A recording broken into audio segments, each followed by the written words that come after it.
Hello, everyone, and welcome to TACIS. It is August 28th, 2025 at 2 p.m. Central Time. Well, I apologize for the somber tone. I know I normally like to try to come in high energy, but this is going to be a bit of a somber episode today. You guys can read the title here. Yesterday morning, an absolute atrocity happened at the hands of a trans individual, and we have to talk about it. Not because we as trans people are responsible for the actions of every individual trans person. Not because what they did says anything about trans identities as a whole, but because I know many of you look to us and the line for arguments and approaches to conversations on this topic. And this particular event is really catching fire in the media right now because of the element of the assailant's identity. I don't want us to sit around and wait for Charlie Kirk or the Christy Gnomes of the world to set the tone on this issue. I don't want to be in an endless loop of responding to their accusations and their framing. I want us to be a little more proactive on this issue. So for those of you who don't know, the shooting took place yesterday, October 27th, around 8 a.m. At a private Catholic school in Minneapolis. The children were in a church setting at the beginning of the day on their second day of school. The kids were ages 6 to 18. The last reporting I saw showed 2 children confirmed dead and another 16, I believe, injured, including a couple of adults, with a number of those still in critical care due to the extent of their injuries. Obviously, our deepest condolences go out to the families and friends of the victims. And even for the kids who survived, I can't begin to imagine the impact that this is going to have on them for the rest of their lives. The abject fear they experience going through this and the trauma that will incur. My heart breaks for them and their parents. I think how I would feel if I got a call that something like this happened at my 12-year-old brother's school. The helplessness and the rage would be just incomprehensible. Now, the person who committed this crime was a very sick individual. They had a clear, sick obsession and reverence for other school shooters and mass shooters in general. There were phrases like "for the children" and "6 million wasn't enough" written on their weapons and magazines in reference to Jews killed in the Holocaust. There were journal entries discussing detransition and being embarrassed that if they cut their hair, it would also expose the charade they felt they were engaged in. They mentioned feeling like the world was nothing but pain and love was nothing but pain. The motive for attacking the school is still a little unclear as far as I've been able to make out from all of the reporting on this. It seems that they attended the school and graduated from the school, and that their mother even taught at the school. Which I think a gut reaction for many of us would be to ask, did something happen there? But it even seems that the mother signed off on this individual's gender-related name change at the age of 17. So clearly there wasn't too much opposition to the identity, which, throws this into more confusion about exactly what's going on. There's also been a lot of discussion around prayer and criticizing Democrats who are asking for us to, instead of focusing on thoughts and prayers, to focus on action. I understand that this was a faith community and that was attacked, and many of them probably do feel comforted by engaging in prayer for themselves, and I don't object to that. I don't think anyone objects to that. But what I do object to is when prayer causes us to fail to take real-world action, like passing common-sense gun reforms that could have actually helped prevent an event like this. Universal background checks, red flag laws. This individual was posting on social media before that they were going to be a school shooter. This should be the kind of thing that gets the attention of the FBI and prevents them from being able to legally purchase weapons as they did. Requiring licenses for ownership, I'm all in support of. Bans on high-capacity magazines, I think, are uncontroversial. More controversial, but still justified, I would say, are bans on assault rifles. Any of these actions would be more meaningful than thoughts and prayers, but nobody's objecting to the people within this community praying together in solidarity to help cope with the pain of this loss. My last note on this opening rant, and then I think we're going to have a little bit more back and forth discussion between Lux and I about this. And we do invite some of you all to call. I don't think we might take a combative call on this, but really I'm more interested in talking to the community and how you guys are feeling about this, because I know a lot of people are feeling very afraid from a lot of the rhetoric that's coming out. And so I do want to make this a sort of opportunity for, some community solidarity building here. But my last opening note on this rant is I really need to beg you guys to pay very close attention to what is focused on in this attack and in the reporting on the attack.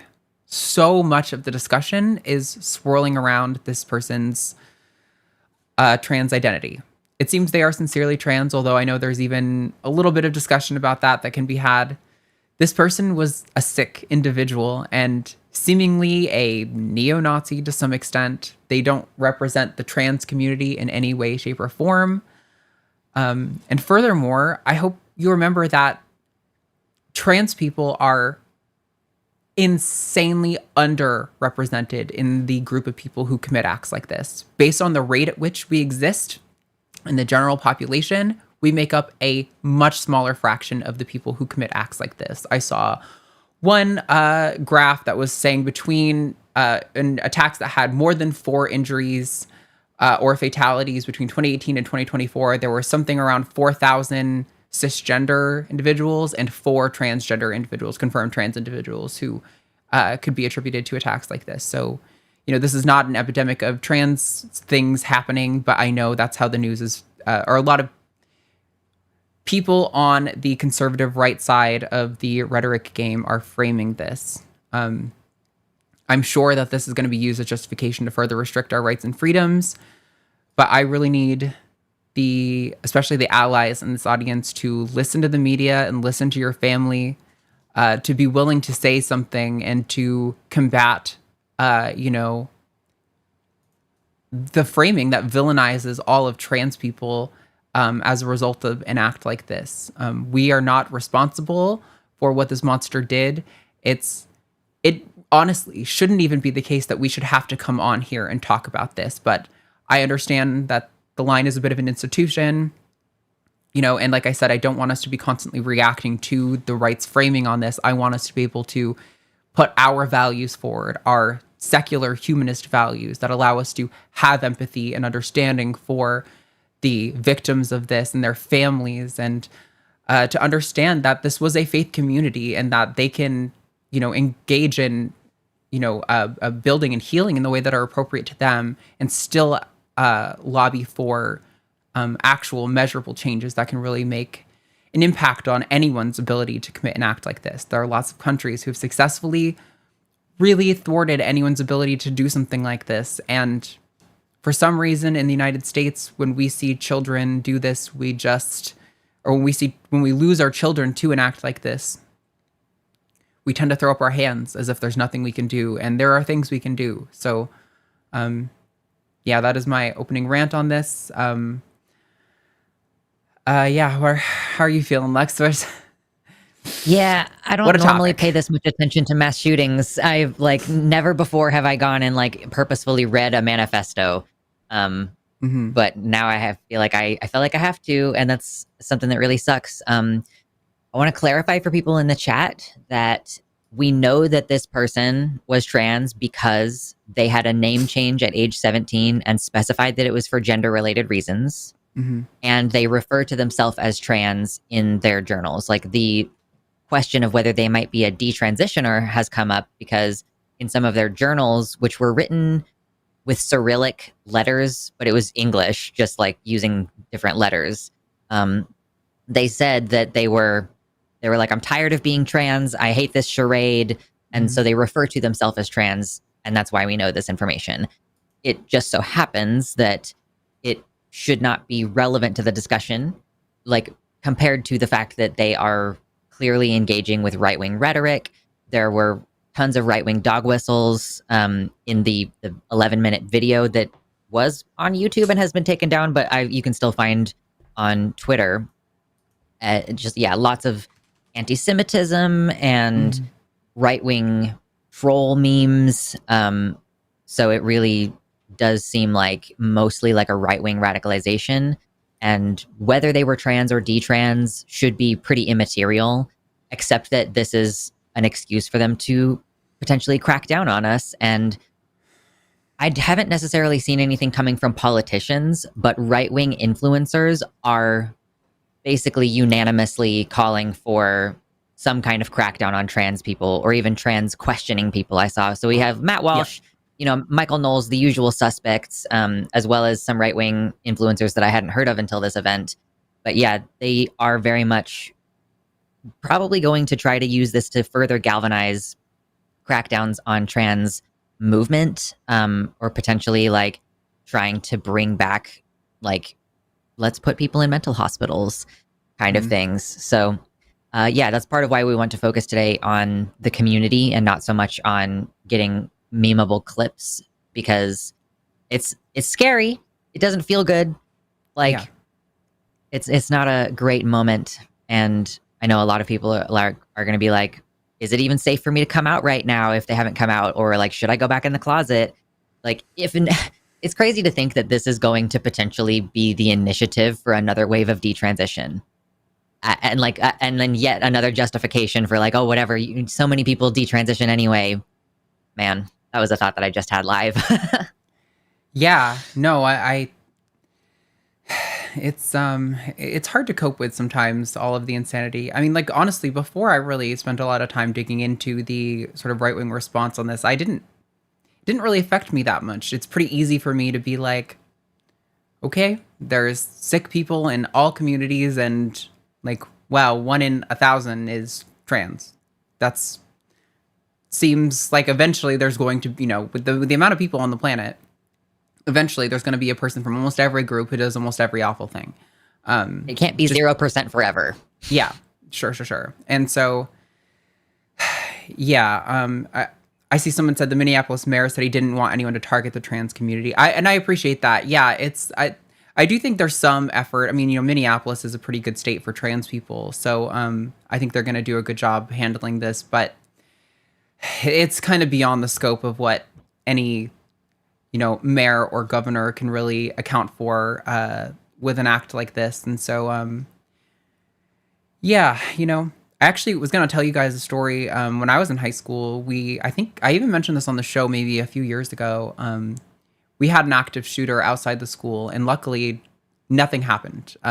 They were seen brandishing a weapon, and they locked down the school, and law enforcement was able to like apprehend this person after like a half an hour or so. But for 30 minutes or more, I can't remember exactly how long it was, everyone in our school was locked in our classrooms being told that this was not a drill, that there was a real active shooter, and that we were not allowed to leave unless the shooter entered the room. And then, I even remember one of our teachers telling us, I'm sorry, I'm laughing most of out of discomfort, not because this is funny at all. It's agreed. Yes. I'm like bordering on trying not to cry, trying to be professional here. Told us if we heard anything, like one of our classmates or friends behind us falling or getting hurt, that we weren't allowed to stop. We weren't allowed to even look, that we had to keep running to the like rendezvous point that the school had set. And that was, we didn't even hear any shooting, right? That was one of the most terrifying things I'd ever experienced up to that point. We didn't even hear any shooting. Nobody was injured. And these poor kids, 6 to 18 years old. And like one of them was mentioning that like his friend laid on top of him to protect him. This is like a kindergartner. So cannot deal with it. Yeah, it was like a 10-year-old or something. And we're re-traumatizing these children by interviewing them also. It's like, speaking of children's well-being, they should not be on the news. Where are the parents controlling that? It should not be happening at all. That children have to perform acts of bravery. Like, it just is obscene. I mean, like, it feels good to be like, yes, the young people are doing it. You watch Avatar: The Last Airbender, and in the first episode, he's like, you still are a kid. And I'm like, I'm like crying in the first episode of Avatar because children deserve to have a childhood. This is why we advocate for trans youth so much, because so many of us feel like we didn't get to have a childhood, or at least not the right childhood. And that sense of empathy extends to all children, where we shouldn't be having active shooter drills. There shouldn't be active shooter situations. Yeah. Crazy. So we are taking calls. We're not going to do our poll. I wanted to kind of just forgo that entirely, just to make sure we're focused with the topic today. And I felt like it was incumbent on us to respond particularly because of the nature of the whole conversation that's happening nationally right now. Things were already scary before this, and it's hard not to be afraid. I know Trump is already talking before this happened about a national comprehensive crime bill. And it's been well established that in Project 2025, which they have been actively fulfilling almost every single part of, there was discussions about criminalizing pornography, associating trans people with pornography, just generally, like not trans porn, like trans people are pornography. And like Lux said, I think, there might be now a incentive to use this to sort of frame us as needing to be institutionalized to some extent. I don't want to fearmonger because we're not quite there yet. This is still a very much developing situation, and I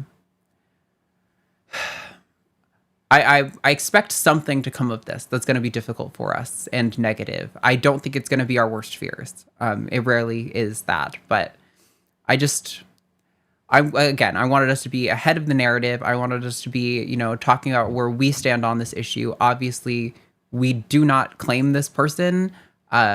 We, stand with the families and victims of the shooting. And it's, I think Lux said it, kids deserve to grow up.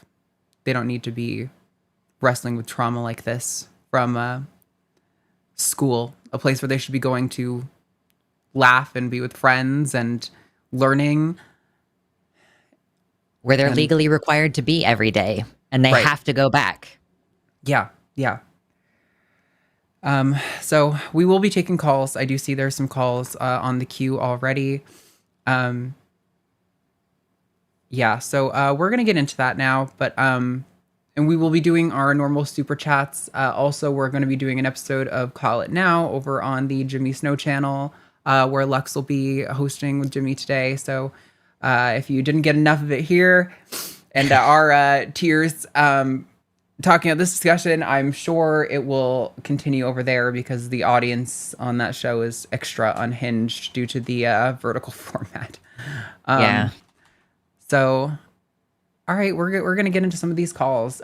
Shout out to Jess for call screening today. Thank you so much, Jess. And thank you to you guys for all being here and for, not to make it a meme, but a holding space for the tragedy. Are we doing the game at the end, or are we going to go ahead and skip that? We'll still take super chats, but not do our game? Or do you want to maybe leave us on a good note? I think we can do the game. I think it's good spirited. It'll leave you guys on a more uplifted tone. I mean, not that this is an event that needs you to be uplifted, but I think to engage with the news nowadays in the world as it is, I think there needs to be a balance of both, really addressing the real fears, the real realities that could be coming down the pipeline, and also trying to laugh and have fun with each other, because I think one of the strengths of our community is our resiliency. And I think that comes from our ability to laugh together and have fun together and to, celebrate our victories. And so, I would love to hear from you guys about your transitions and things that are going positively in your life and things that are uplifting you right now. Cause I definitely think we need to hold on to some of that, but there will be more discussion about this. I already see a caller, I think, in, and I am making room for other callers. So all right, we're gonna jump into it. Crying is done. I did get a little bit of mascara running, but I think it's not coming on the camera. Gotta get the waterproof stuff for a day like today. I did not really think about that while I was getting ready. I was in such a rush. Would have been a good one. Okay. Let's see, who do we have here? Let's just take a caller on the topic, because I think the sooner we can maybe put this topic away for the day and move on to some more uplifting calls, and maybe, we'll get, I'll leave room for some combative calls today, but I just don't want to focus on that. I don't want today to be about, getting a great clip. So, all right. Let's talk to Rudy. Pronouns he, him in Arizona. Says the trans shooter is not right or left wing and wants to discuss. So, Rudy, you are live with Arden and Lux. Talk to us. Your call screener is lovely. What a she's the best. Nice lady. Yeah. Yeah, she's great. I love her. I'm pushing 80. So, but the reason I called is I only have YouTube. I don't have TV anymore. And I've been following as much as I can. And I'd go to the right wing shit just because you gotta know what they're fucking talking about. Yeah. And, okay. And, okay. I live in Arizona. There's a right wing nut job, MAGA radio station.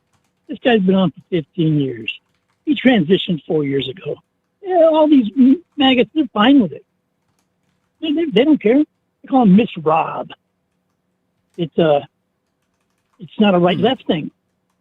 It's a people thing, period. But, yeah. In that, when he did, it was like shocking to me because I follow him just because the only radio station in town, really. And it's disgusting, but I listen to see what they're thinking about, what they're talking about. And, it was just amazing to realize that, wow, they're just hypocrites, all of them. They hate the trans, they hate the gay, but not if it's one of them. It's fine with it. And he talked, it's just, like I say, it's not a right or a left thing. This guy, I used to watch the video, and you watch him get his breast implants, the whole 9 yards. He's his videos with him with his AR-15s, and he's just ultra MAGA. And the flip side of that is I've known somebody for 40 years. He transitioned about 6 years ago. Best guy in the world. He's one of my best friends. Hope he's at my funeral. And I talked to him about it, and I understood. People are people. It's but yeah, they're gonna beat us over the head. You're right. Other than the fact I just found out this morning that what he had written on his gun was $6 million is not enough. Yeah. That doesn't sound like he's on our side. No. That's it. No. For sure. This person is, even calling them a neo-Nazi doesn't feel quite right. I was mentioning this to Lux in the pre-show, but, so much of being transgender is about sort of deconstructing what we are told about biology and about our roles growing up, and kind of trying to reconcile with, like, how do I feel and what am I going to do about it? And it's like, in a lot of ways seems like it should be antithetical to a seeming neo-Nazi position, but that is where this person came from. And so it's kind of like, it's really hard to, like, with a lot of shooters, right? When they write stuff like this, we can pretty well, like, succinctly understand their worldview, because we're like, oh, we've seen people like this before. We have similar writings. They follow these certain patterns. But being trans on all of this really kind of shatters a lot of those expectations and patterns that we draw. So this is a very weird incident that happened, and it's really hard to, like, grapple with exactly what the story is, That's why I called in to let you know this asshole out here. He's got a hell of a following. And he's one of the people that would just like to see you and me all of our side just die. He's that kind of a guy. I'll get off and let someone else talk. I just want to say I've been watching forever, and I love you and Matt and everybody there. Everybody, I don't know the names. I'm an escaped Catholic. I know the damage done. And you're beautiful. The whole idea, when I saw about a month ago, you came in to tell Matt something while he's on, and you kissed his head on the way out, and I just started crying. I was like so fucking beautiful. Just, it was, I wish you all the best. I wish everyone all the best. And I asked if there's a post office box I can mail the check to, because I don't have email. And the screener told me to call back next week. She's going to find it for me. Is there a physical post office box I can donate to? The line does have a post office box. I think it might be in the description of the video. No. It's not? Okay. Well, maybe it is. Maybe I missed it. I see it right here. Yep, it's in the description of the video. You'll see the line. It's like 110 North Interstate 35. So yeah, that's in there. Okay. Yep, that's our PO box. I'm just sloppy. I didn't see it. Anyway, yeah, it gave me a chance to talk to you about it. And thank you for every time you do the Freedom from Religion shows. They're the best. They're the greatest. Once again, do me a favor. Can you give it on Matt? Hug him and make it like an extra, 30 seconds, really long hug, and he'll say, "What the hell's going on?" I'll let him know. Rudy asked me to hug him, and he'll be like, "Who the hell's Rudy?" I haven't held another human being in 7 years since I lost my wife. And it's one of the most incredible gifts we have, and I know this because I haven't had it. It's just, it's a big deal. Like I say, hold on to him and make him go, "What the hell's going on?" Say it's from Rudy. Will do. Thanks for calling in, Rudy. We appreciate you. Thank you. Bye. Bye. I don't know the individual he was referencing. Some radio host. Yeah, it was a small town radio in Arizona, and he said the name, but I don't know why phone call quality is still so shitty. It's like I do calls over Wi-Fi or something. Like I'm on Discord with you sometimes, or with anybody sometimes, and I'm like, oh, I can hear everybody super clearly. It's like, why are phones still so shit? But yeah, it's some small town radio station. I maybe could find it if I Googled around a little bit, but yeah. Okay. Sorry, my hair's this little strand is kind of all fuzzy. Yeah. What Rudy was mentioning also is definitely something I've noticed with a lot of conservatives, is that they will have a belief about a group of people, but if they know an individual within that group, that individual is always the exception to the rule. I think a lot of you will probably, who come from conservative areas, can attest to this. I can't tell you how often I see families, family members of mine, posting things about the trans agenda, about gender ideology. But then when they see me, they love me. And they're like, "Oh my God, Arden, I haven't seen you in forever. I love you. You look so beautiful." They definitely give me a very traditional woman kind of glazed kind of thing, where they're like, "Oh, sweetie, you're such a woman," kind of thing, which is a little bit patronizing. But they clearly don't think I am a part of the ideology agenda corrupting kids. But yeah, all trans people are somehow. I think you would be more than the average trans person, which is so funny. For real. Oh God. It's so bizarre, but it is really an epidemic I've noticed amongst conservatives. If they know a person from a minority group, that person is the exception to the rule, but every other one is bad. Such a bizarre phenomenon. Okay. All right, what else do we have? Are there other calls on the topic? Okay, I see 7-6 is, and I think that's probably the last one. Sure. For now. All right, let's take one more, and then we'll move on to a different topic, because I'm sure you guys are getting a little burnt out here. Oops, sorry, hold on. I'm trying to get this thing set for the little lower third graphic here. Doing it live. We're doing it live. I know. I'm a little bit of a mess today. All right. We're going to talk to Mental. Pronouns are any and all, out of Canada.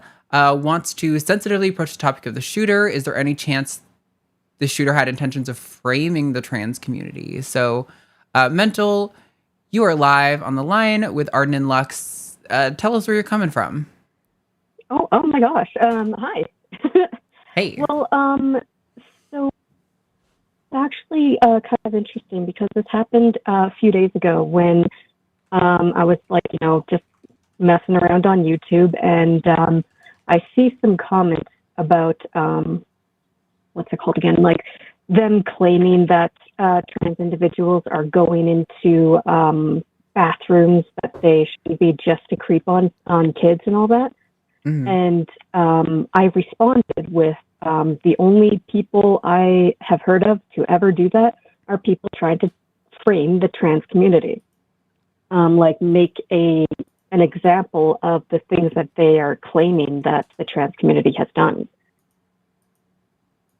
And I can't help but wonder if maybe that might be going on here. And I apologize again if that is insensitive for me to even be asking during this difficult time.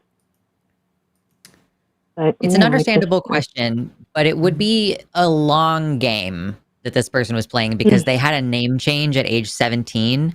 And like, so you can specify what the reason is for your name change. Like some states require it in the court documentation, like you have to give a justification.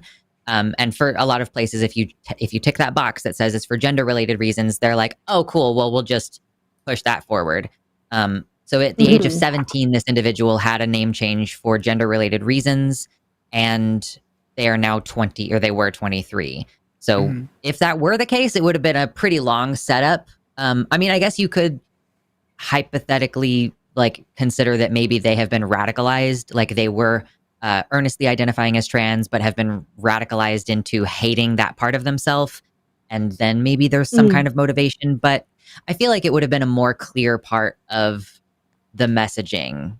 Like there wasn't actually anything about gender or transness in like the letter that they wrote specifically regarding the shooting, or like they wrote a lot of notes in like bright white Sharpie all over their magazines and firearms. So we would just expect to see more mention of that if it was a deliberate setup in that way. I think this is more likely just like a person who got really deeply radicalized, and maybe there wasn't even much sense to their actions. Like maybe there wasn't even a really clearly thought through motive, just lashing out kind of behavior. So it seems like this is more in line with what we typically see from mass shootings, which is just like somebody had an issue and they needed to take it out on everybody. Yeah. For sure, yeah. And I can completely understand that as well. And like I said, I don't know too much about the situation, but like, could there have been any sort of evidence that this person like actually had gone to therapy? Anything to support the idea that they could be trans? But yeah, it might be all for nothing. Like you said, it's just a disturbed individual who acted out, and I never even considered that it could be that they truly were trans, but then they got radicalized and hated that part of themselves and the community. That does make a lot of sense.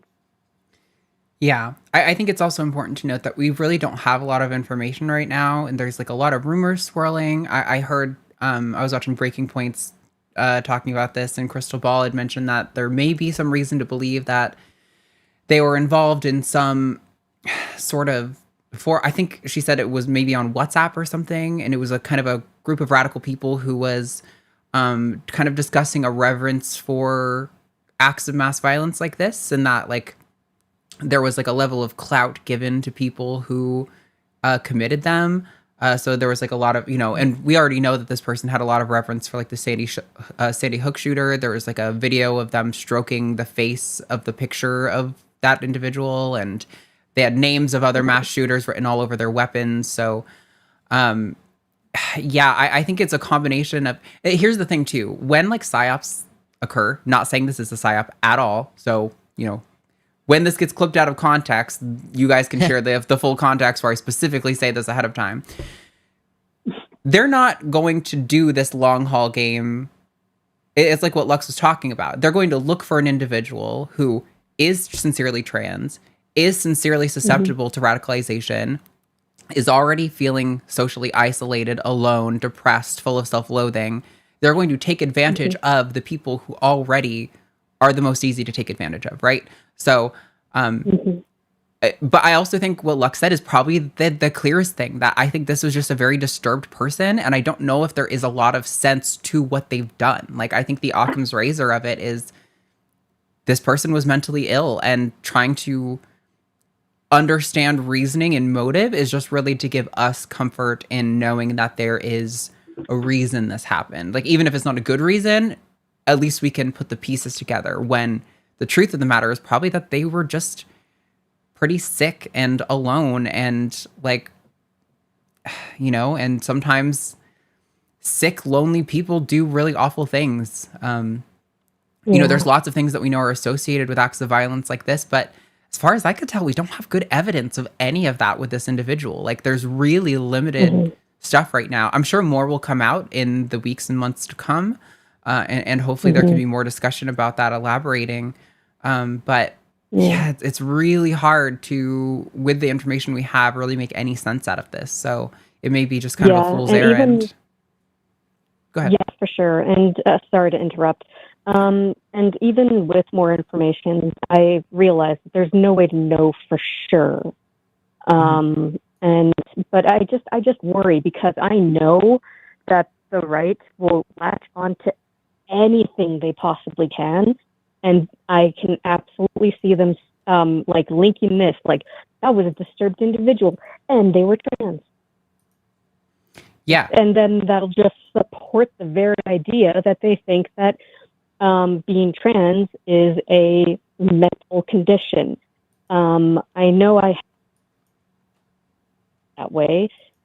Initially, I thought that maybe that's just his way of understanding it, that it was something going on in their brain to make them think a certain way. And I figured that's just how he reasoned and understood it. But then as a couple of years went by, I realized, no, he actually thinks that it's a mental condition. It's, yeah. And needless to say, I decided not to really be friends with him anymore because of those kind of views. I felt like he also didn't value our friendship for various reasons. But yeah, so I can absolutely see people like viewing it in the same light, especially with this unfortunate situation. Yeah, I don't think this shooting would be noteworthy at all if it weren't for the fact that they were able to latch on to the idea that this person is trans. I mean, like, and this is terrible. As an American, I'm like, I don't even clock mass shootings anymore. Like, I used to pay more attention, and I just pay less and less attention because there's literally nothing I can do. It's like I pay less and less attention to Gaza every day because there's literally nothing I can do.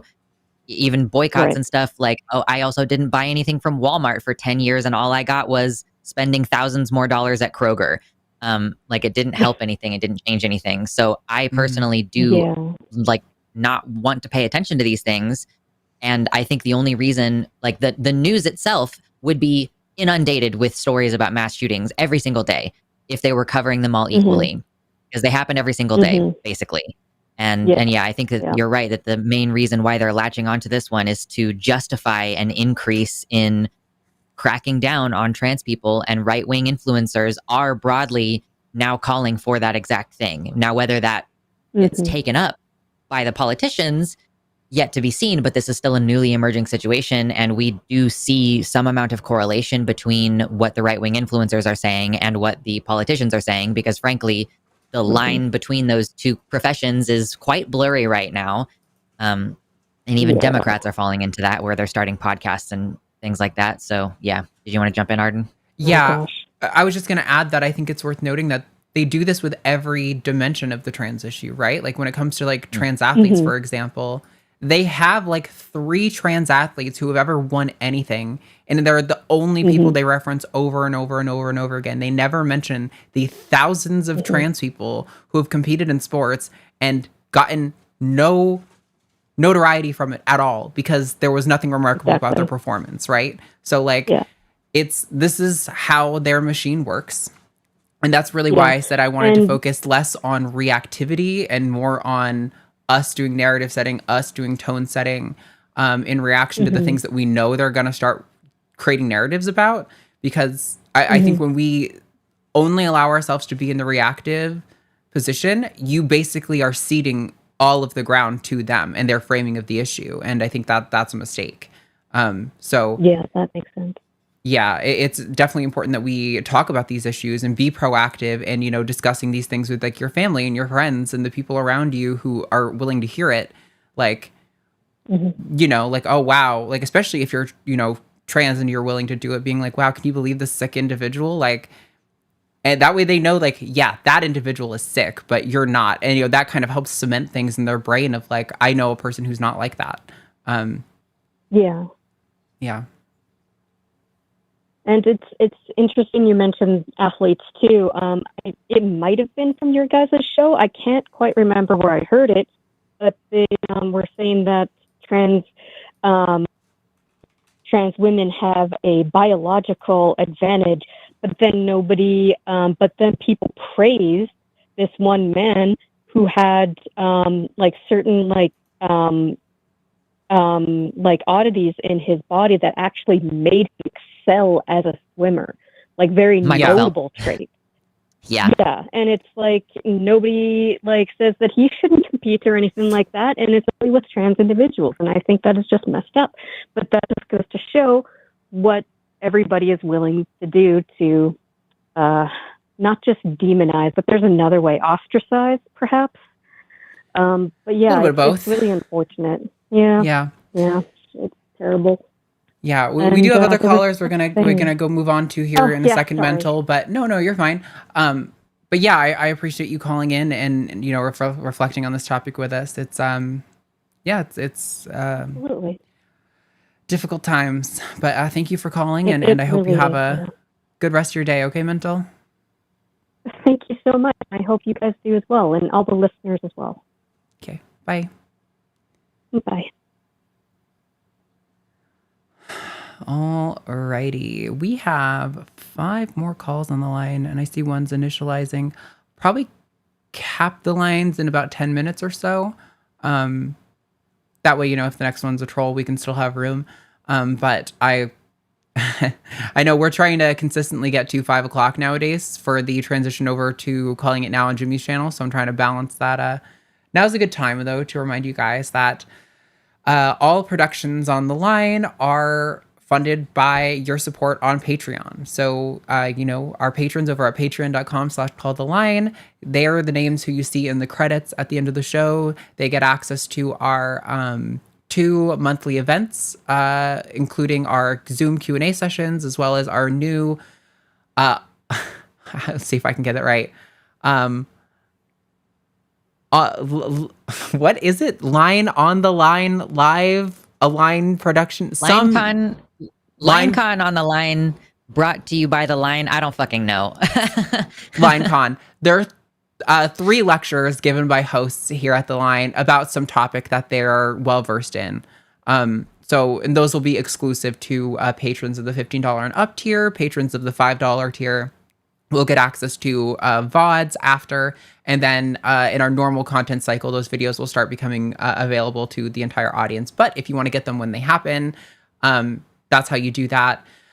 Also, consider hitting like and subscribe. It's free and helps our algorithm massively. If you don't know what that does, that basically tells the algorithm that people are liking the show and other people want to see it. And so it puts it on other people's recommended pages, which helps the network grow as a whole. So it's a free thing that you can do that helps the entire network. Everyone here, it helps. So that can help you.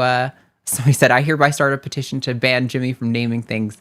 It's funny. I get why he named it that, but I'm also annoyed. We had floated LineCon Mini, and I'm still partial to LineCon Mini, but it's funny. So I get it. Anyway, it's hard to convince Jimmy of things sometimes. it can be very hard sometimes when Jimmy gets set in something. Okay, how do you feel about the Anon caller? Sure, yeah.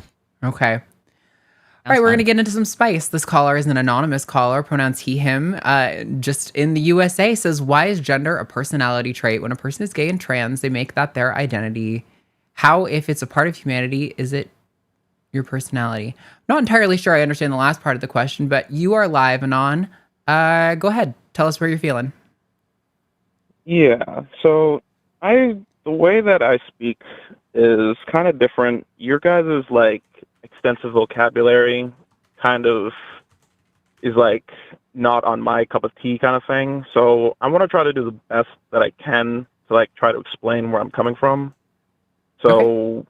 when I'm asking someone says that they're gay or trans, it seems like that this is some kind of personality trait that they're trying to just make it seem like it's all about them, when I don't really understand like, when you tell me that if you were gay, like, how does that help me determine whether you would rather vote for Superman or versus Lex Luthor? Like, I could say that Jeffrey Dahmer is gay. Does that mean all gay people are like Jeffrey Dahmer? That doesn't really make any sense to me. And no, definitely not. I'm trying to figure out, like, why, like, a label kind of like, a label tries to make it seem like this is what and only you are, when the only way that I'm going to find out who you are is if I ask you what you like and what you don't like.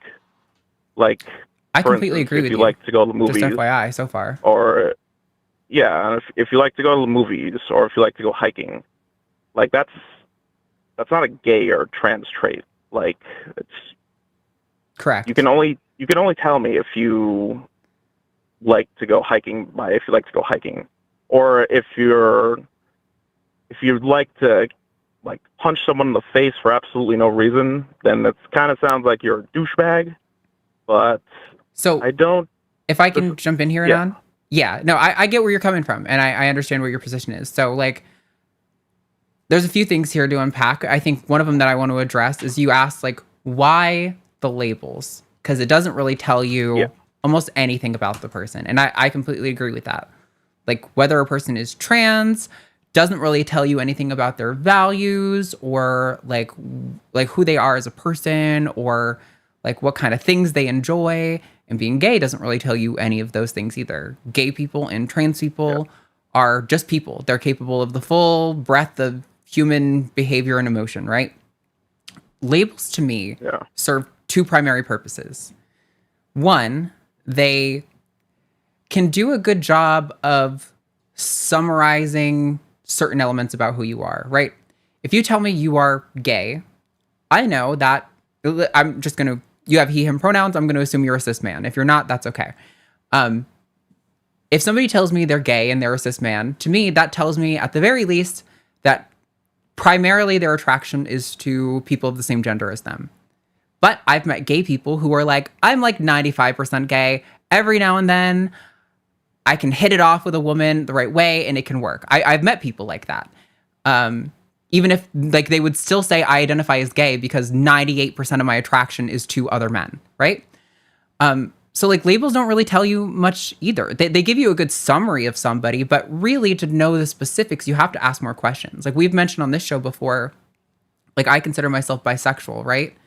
But if I tell you that, that doesn't really tell you anything about my attraction. Like, and if anything, it almost gives you like less information to work with because you're like, oh, so I could be hypothetically attracted to anyone for any reason, right? But if you were asking me like, what do I find attractive? I could tell you like, I find, ambition attractive. I find intelligence attractive. And like, those are more important factors to me than necessarily what gender somebody is. The second purpose that labels serve, in my view, is to help us understand sort of like shared struggles that we face, right? So like gay people face certain obstacles that are pretty unique to gay people in the United States, and trans people face unique obstacles. And when we talk about somebody being a part of the trans community, it can sort of help us understand that this individual is a member of a group who faces certain challenges and would benefit from, certain accommodations, certain interventions, certain, community engagements.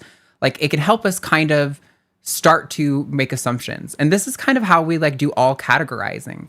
Almost all forms of categorization are like, when we're putting things in boxes like, oh, this is male and female, this is cat and dog, this is whatever box you're putting something in, there's almost always examples of something that you put in that box that probably don't really belong in that box.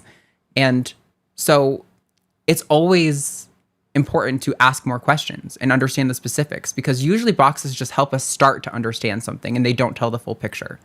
So that's kind of my initial thoughts. I want to get Lux in here, but I also want you to respond because I know you said our vocab was like not your cup of tea. So I want to make sure that you're like with me and you're following along and all that. Yeah, I'm following along. It's cool. I think the one thing that I think I'm having a difficult time understanding is the attraction thing. Why should we care in the first place when the only way that we're going to be truly attracted to someone is that if we have the same kind of things that are in common with them versus just the way that they look? I don't understand the fact that people think that something that looks pretty or something like that is the same as good, when the only way that I'm going to actually know if I relate to that is if I find out the story, which is, in fact, the person that's telling me about them. Like, for instance, like for me, I wasn't in a relationship for 8 years just because the people that I was talking to, I wasn't relating to the way that we had. Let me try that again. When I was talking to them, we didn't have the same things that are in common. So I only saw them as like a friend. So I don't understand why the humans go so much into attraction when we have more things that are actually more like things that we need to understand that are actually like deeper in the world. Like I think humans I would like to ask a clarifying question really quick.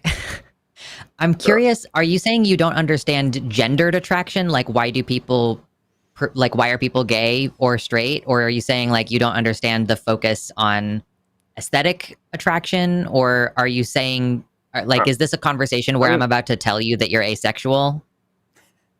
No, I'm wondering just why people put more of, like, a worry on being attracted to someone versus how many foster kids there are in the system. I don't understand why it seems that, like, relationships are at the top of people's priority list, when at the top of my priority list, it's like, how do we fix, like, broken systems? And it feels like that humans are trying to unlock something that we've already had, that, like, was kind of like, religion was kind of forced on us.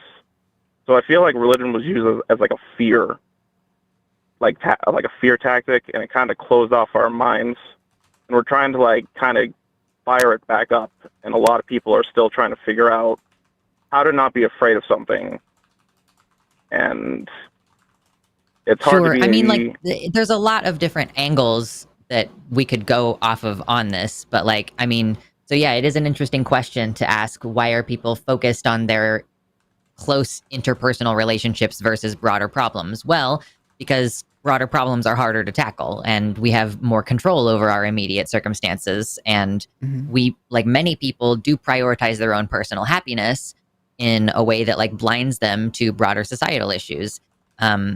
I think it's good for people to have a healthy mixture of those two things. It may just be that you're meeting people who are generally, like, avoidant of those big issues, because it's disturbing to think about children starving. It's disturbing to think about the fact that it's very likely that 5 billion people are going to die to climate change in the next 90 years. It's not a pleasant thing to think about. And a lot of people also default to the normalcy bias, which is this idea that, like, well, surely it won't happen to me. And honestly, I think that does play kind of into what we were talking about earlier with, like, this one trans person is good. It's like the normalcy bias of, like, well, I already know that person, and therefore I wouldn't make those same assumptions about them. But yeah, there's an assumption that if you just do what you're supposed to do and live your life, then everything will be fine. And it's not something I can hold people personally responsible for, because we have been living in a society that engineers that complacency and apathy in people. So people feel powerless because they have been rendered powerless. People are caring more about aesthetics and buying things and products because that has been engineered for them in a societal level, to the extent where when you're in public school, you're learning how to be a good consumer and you're learning how to be a good worker. So it may just be that, you have successfully avoided that brainwashing, and it can be a kind of difficult to exist in society when you feel like I care about climate change more than anything else because it is the biggest problem. And I also care about COVID a lot more than a lot of other people because I'm disabled and I know how that's going to fuck up our society. But it's hard sometimes to talk to normies. Yeah. I also think... Sorry. Go ahead, Anon. I didn't mean to interrupt. Go for it. No, like, I agree with everything you're saying, right? Like, I'm not disagreeing with anything. I think what my problem is that, like, I obviously know climate change and stuff is, like, an issue. But when I see, like, people talking or something, or when I'm even trying to talk, it's, like, fear.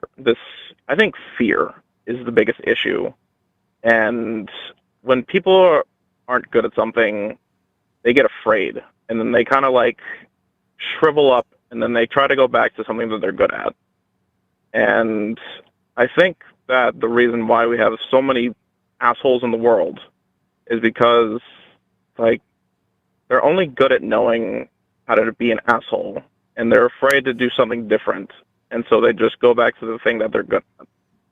And I like for example, like, there's like things like the Nazca lines, some kind of like spheres that humans like created like in nearly perfect circles.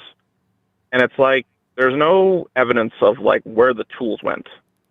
And that same thinking of like, where did the tools go is how I think of like how fear kind of made, I guess what humans already had. I don't really know how to explain it that well.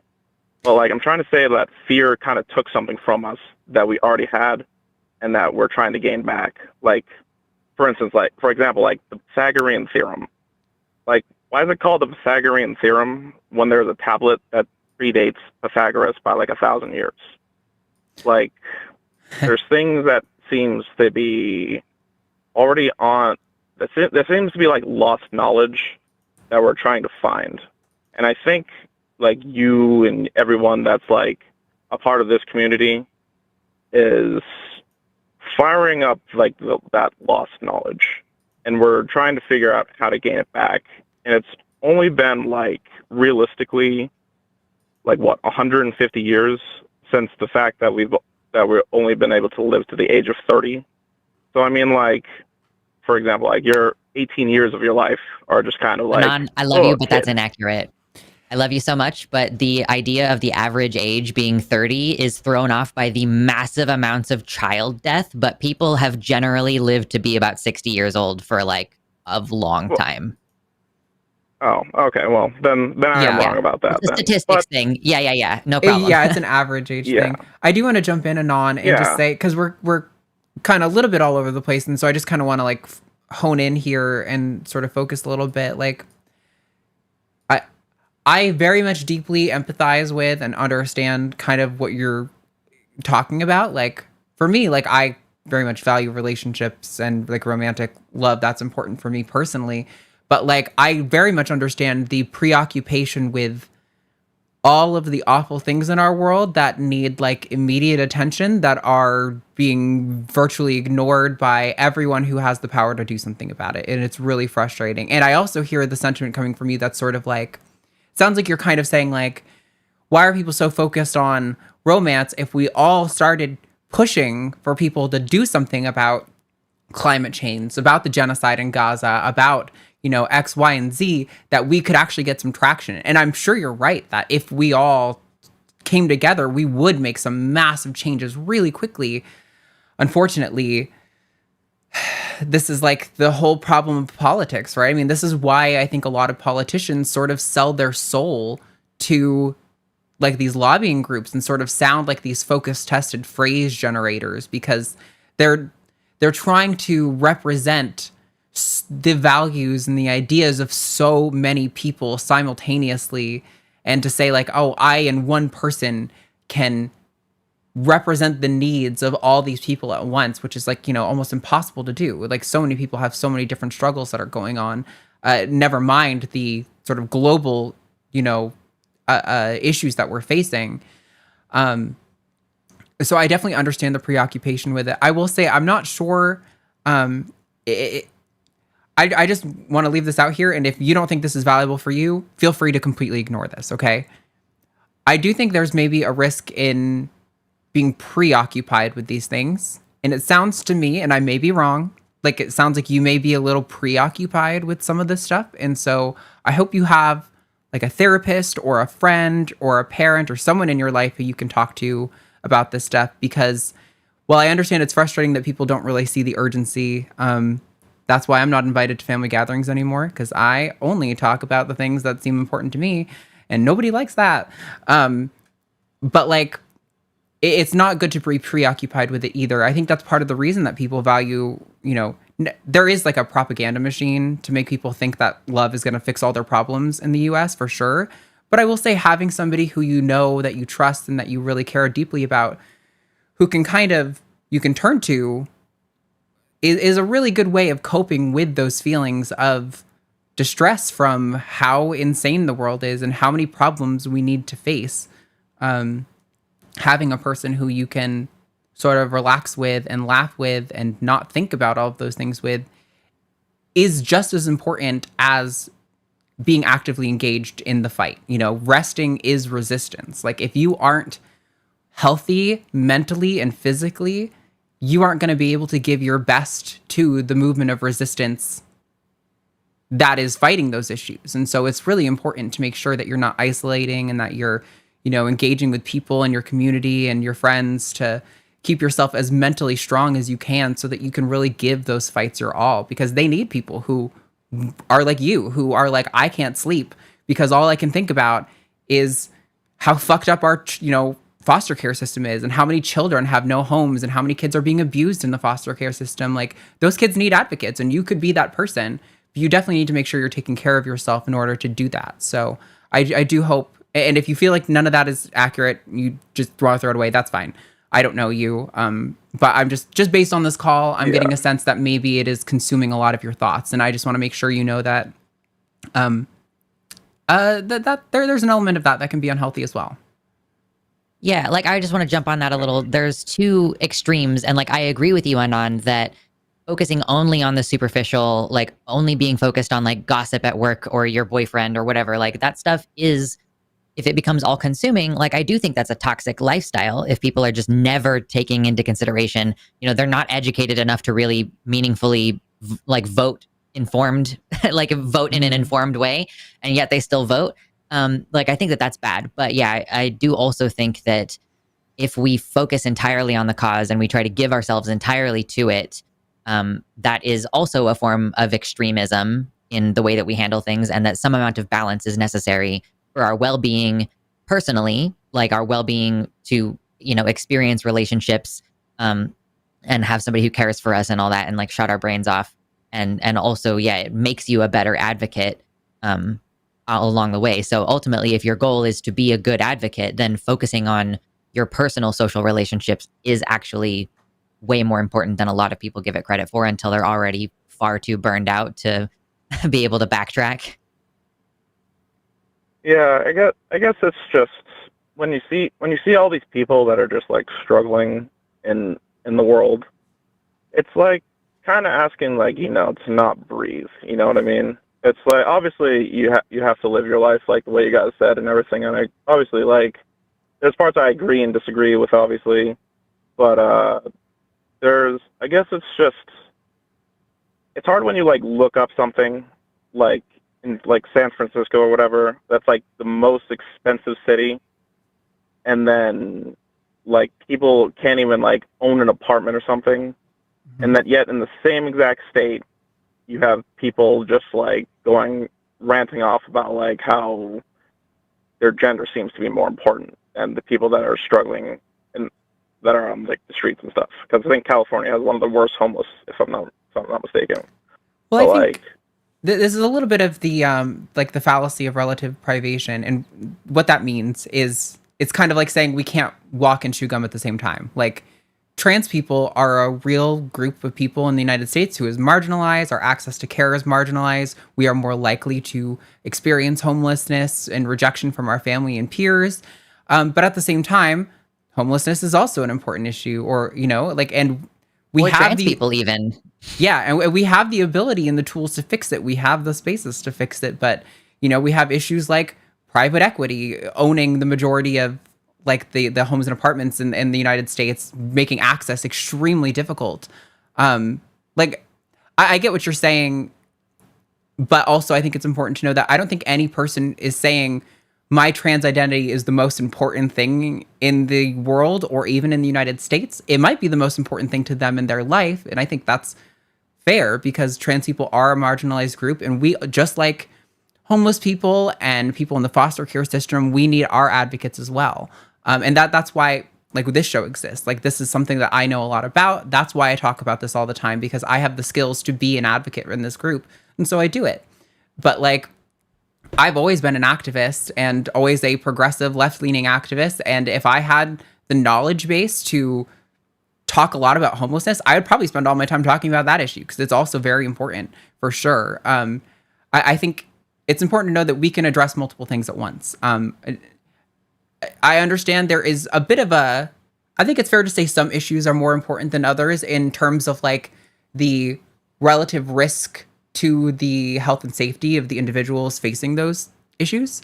But like trans people face a lot of those, not being allowed to have access to transition greatly increases our risk of suicidality, depression. Like I said, we're more likely to be homeless, and we're more likely to be in poverty than like cisgender people. So like, I think these issues have a lot of overlap, and that's kind of where like intersectionality comes in as well. It's kind of paying attention to the way in which these issues overlap and how they can have a compounded effect on the individual who exists at those intersections. So I do want to wrap up this call because we do have other callers to get to, but I do want to hear the last of your thoughts on that, Anon. No, I still have like many other questions, but it's still like I just wanted to kind of get like your guys' perspective, I guess, versus just reading continuous stuff off the internet, because the internet doesn't really get you that. It can only get you so far without someone's actual words, I guess. So yeah, I'll give you my last thought, because taking care of our gender is a way for us to become effective at activism. Like when I'm talking about you have to be in a good relationship and stuff in order to like decompress and stuff, trans people have to address those fundamentals in order for us to then be politically active. And many, many of us are politically active, and it then becomes a conversation about our political gender identity because that has been politicized by other people. So trans people, by and large, I think most of us would like to just be like, okay, I'm trans, now let me go do something else and not have to talk about being trans all the time. So that's just our way of making sure we're the most effective we can be and like the most present community members we can be as well. Yeah, I guess I think it just sucks that you have to have some kind of label just to say that you're a good person, I guess. And I just have a high disagreement with that. You need some kind of label to just show that you're a good person. Well, nobody here is saying that. Nobody here is saying that. And almost no trans people I know are saying that. So I don't know who's saying you have to have a label to be a good person. No, just the way that people just have to have some kind of label just to make them seem like they're a good person. Like, I don't know, like, I don't need to have like a label just to tell you that you're nice or something.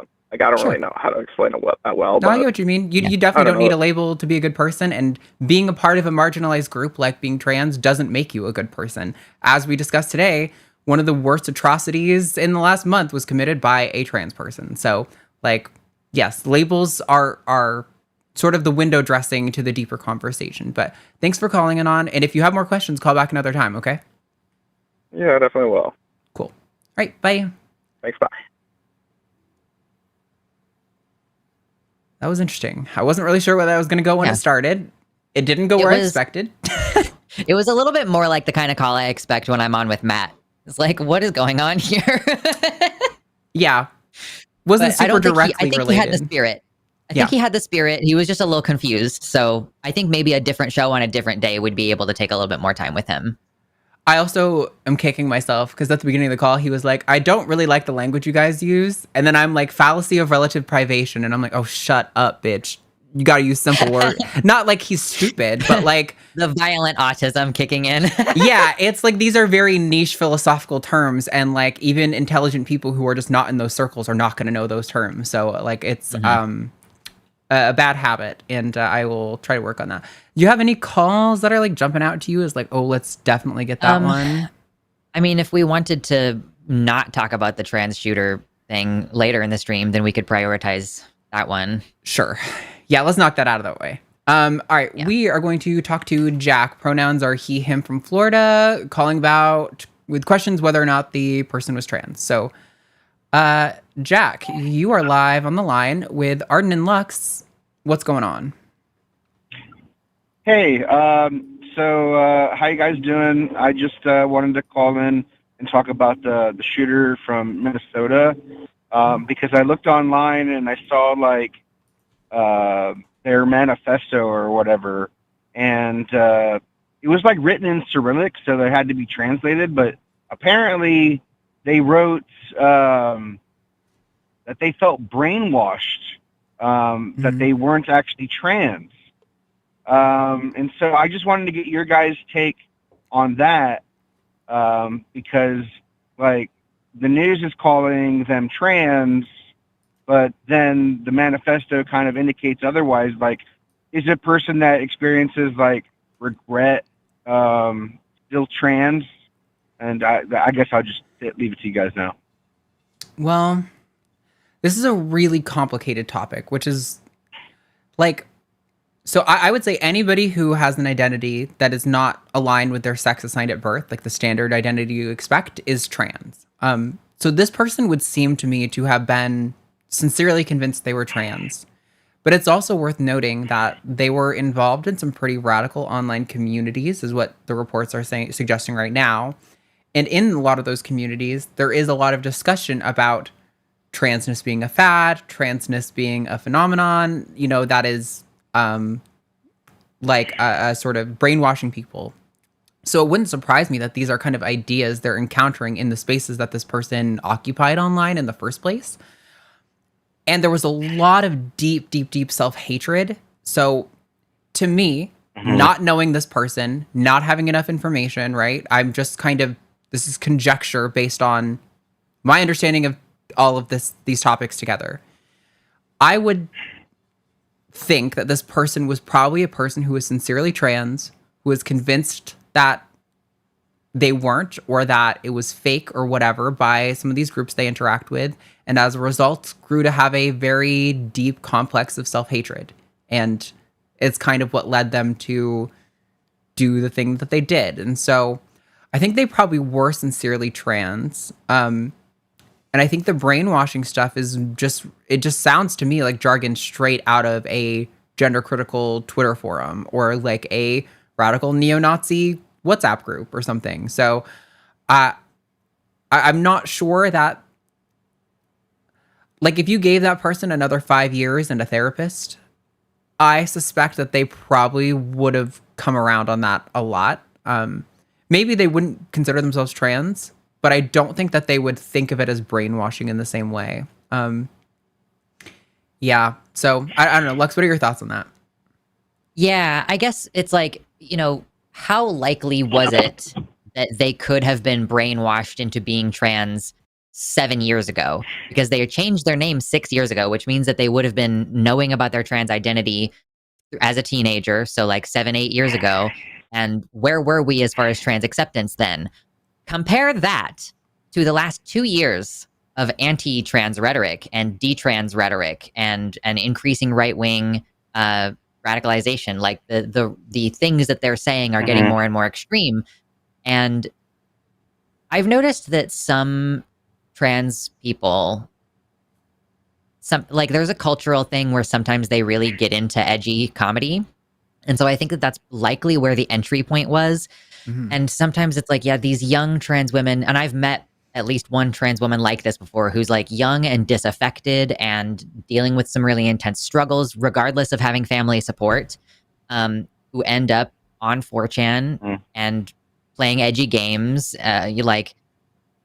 And I think that spirals out of control sometimes. And I think that this is probably just like the penultimate example of people trying to find acceptance in edgy communities and, you know, being irreverent and everything.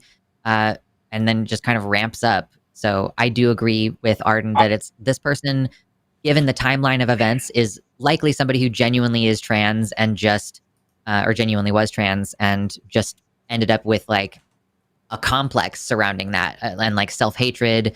And maybe they were having a hard time passing or something, and that made it feel like they couldn't integrate into mainstream society in some way. Which is, you know, I think another thing that probably needs to be examined is like the radicalization of being cut off from society as a trans person or as a person who's like not passing, and the many different intersecting standards that go into that as well. Yeah, what are your thoughts, Jack? I mean, I agree with what you guys are saying. I saw like the video from the shooter. There was like a few of them, and it seemed like this person was like a complete like hypochondriac, because like they were convinced that they had like cancer from vaping, and and also like, I don't know if you guys have been keeping up with it, but they wrote a bunch of messages on their like gun and magazines and stuff. And like, we both watched that full video. Like a bunch of, it was like a bunch of rambling, incoherent, like Pepe the Frog, 4chan nonsense. And then there was like they were referencing like stuff from like Columbine and like Adam Lanza and stuff. It was just really sad. I don't know what to really make of it. I myself went to a Catholic school. Like, I understand like how a person can be like really frustrated with like just, I don't know, the experience of having gone through Catholic school and like the hypocrisy like you encounter. But never once was I ever like, oh yeah, I'm gonna shoot these kids up. Like that's so messed up to me. Like I don't know if you saw the video of the young student that was like, oh yeah, my friend got shot and like laid on top of me and stuff. Yeah, that was incredibly we are all gonna sad, cry like, if you talk about it. Yeah, I cried earlier talking about it. I didn't mean to make you guys uncomfortable, but I feel like this is so important that we need to talk about it, you know? Yeah. Because I guess what I'm trying to get at is like, what are some of the possible solutions to, I guess, this like this problem that seems to be happening like more and more often, of just like young people feeling like super isolated and like going through like this obvious mental health crisis, and then just, I don't know, losing their shit and shooting people up. Because it's not just school shootings; it's like just mass shootings every day. It seems like every day. So like, I'm not sure what the solution is. Like, because this person didn't have like crimes before. Like they had no record. Like they were able to legally buy all these weapons. So like, even with gun control, like it seems like they would still be able to have done this. Well, no, not with some of the laws that are being proposed, because like there's things like red flag laws that basically enable the FBI, if somebody posts something like, I'm going to shoot up a school, which this person did, that the FBI would be able to go in and take that person's gun and, you know, question them, arrest them, whatever they need to do. Like, I definitely support red flag laws, you know, universal background checks, ban on assault weapons, ban on high capacity magazines. There are lots of laws that we can do that aren't going to be like fully taking guns away. Like, honestly, just looking at the statistics, that would, I think, be the statistically best approach to stop this epidemic. But what it wouldn't solve is the feelings that people get that push them to this. And that is like what you were saying, Jack, these feelings of social isolation, the complete lack of community. This is why, like, I don't know. I have thought a lot recently about like secular spaces and what we can do to sort of provide and combat this stuff, right? Like, I wish we had the resources that so many of these religious communities did, because we need community centers, like basically churches where people can regularly go, they can get food, you know, like condoms, birth control, like sex education. They can get like people to watch their kids while they're in school, like whatever, all the things that communities need that churches provide. Like we really need a secular alternative to that, in my opinion. But I know like so many like people. A humanist church or something? Yeah, and those do exist. Is that what you're proposing? Yeah. Yeah, they do exist, but just not in the degree that we really need them to, or like the scale we need them to.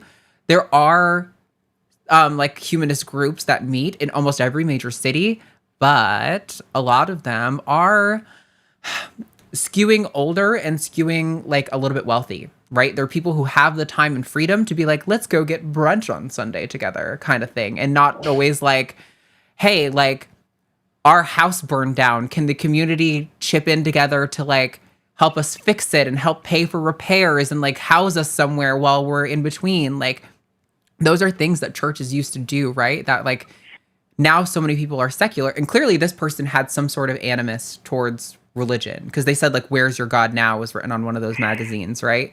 So like, yeah, I think there is some, it seems like there was some kind of resentment towards religious institutions and schools, which I think a lot of people can understand and empathize with. But like you're saying, but what you do about it is, that's fucking insane. Don't do anything like that. That's just evil and disgusting and cruel, and like taking it out on people who had nothing to do with whatever caused you that pain.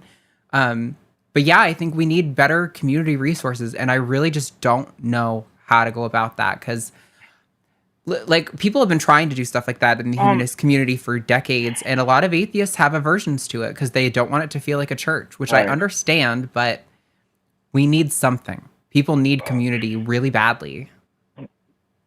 One of the things I've been noticing about like whenever there's like a mass shooter or a school shooting event is that like afterwards, if you look online, just the amount of ridicule that's like about the person's appearance.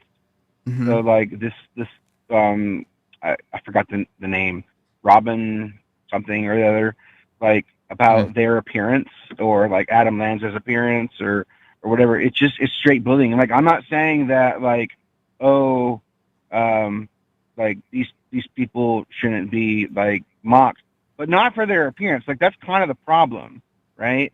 It's like I assume that they probably were mocked for their appearance like prior to all this, and like this is just kind of more of an example of like why they did this stuff.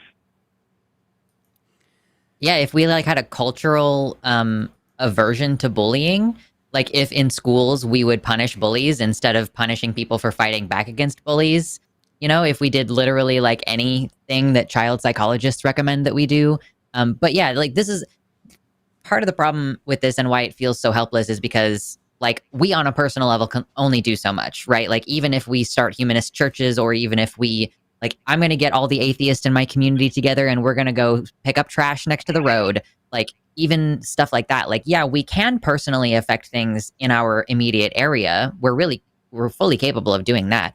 But like, how do we address the epidemic of child isolation and the epidemic of absentee parents? And like, it's because we live in a society that wants workers and doesn't really particularly care about how much death or injury occurs on the road to making a profit. And so like on a certain level, like you reach a point where your individual actions simply cannot stand up to a multi-trillion-dollar organization of like, you know, the government and the oligarchy and the corporations who are all like actively working to suppress people's individuality and just like cause people to fall in line and be good little workers and buy stuff. So at a certain point, like, I'm sure there's lots of things we can do. Let's talk about all these different policy things. Here's how we could change gun laws. Here's how we could change access to mental health counselors. Here's resources we can add to schools.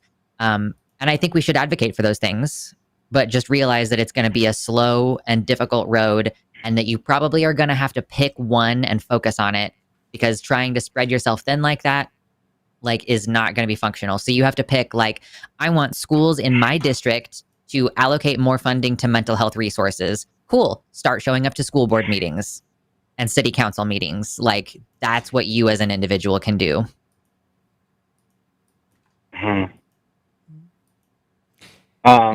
Okay. I just wanted to keep my call quick. So thank you for having me on. I appreciate it, and I'll just sign off now. Cool. Thanks for calling, Jack. I appreciate the conversation. No worries. Bye. Bye. I didn't want to sound as defeatist at maybe that. I was like, well, you can do things. I did give you actionable things to do. I just feel like maybe that was a little bit more of a downer than I meant for it to be. No. I think, well, I mean, this whole show is going to be a bit of a downer. So I think that's not a fault of you. That's just the context that we're in right now. It's also hard because, like, I've thought about, running for some kind of local office or something, but it's also worth noting that people in those local offices don't get paid, and there's a lot of responsibilities. Mm-hmm. And if you're working, I'm also not trying to get assassinated. Yeah, also not trying to get assassinated, and you work like a normal full 40-hour work week.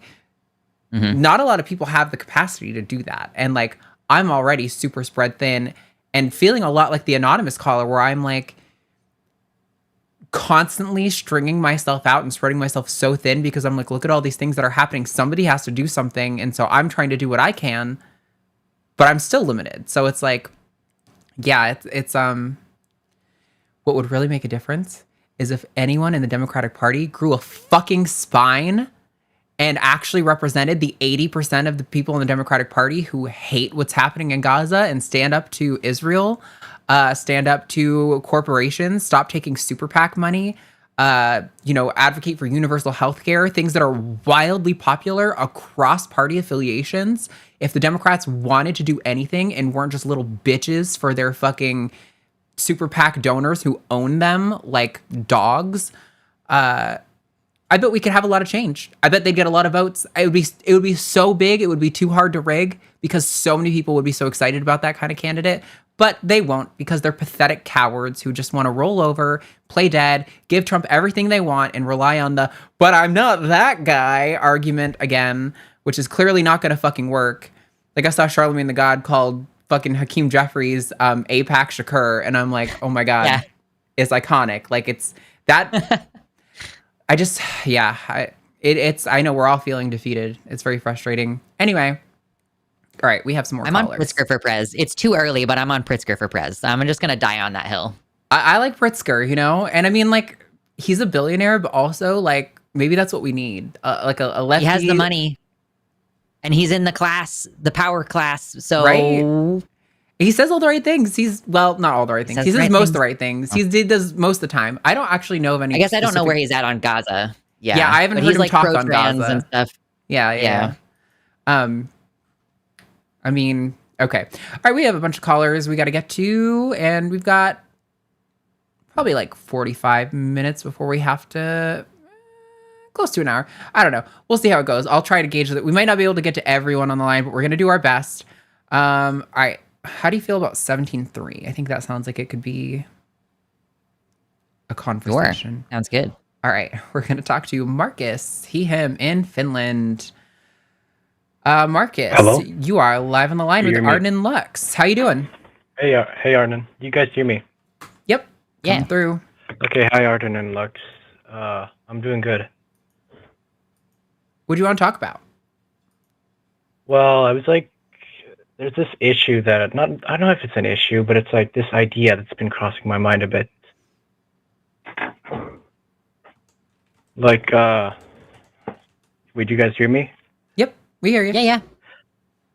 Like when a trans person like says they want to like show off that they are female by, for example, having like, I guess, a female voice or like wearing dresses or something, doesn't that sort of like enforce stereotypes of any kind of like how women should be or like what women are? So do you think that is the case when cis people do it as well? That they're reinforcing stereotypes if they wear dresses or have a female voice?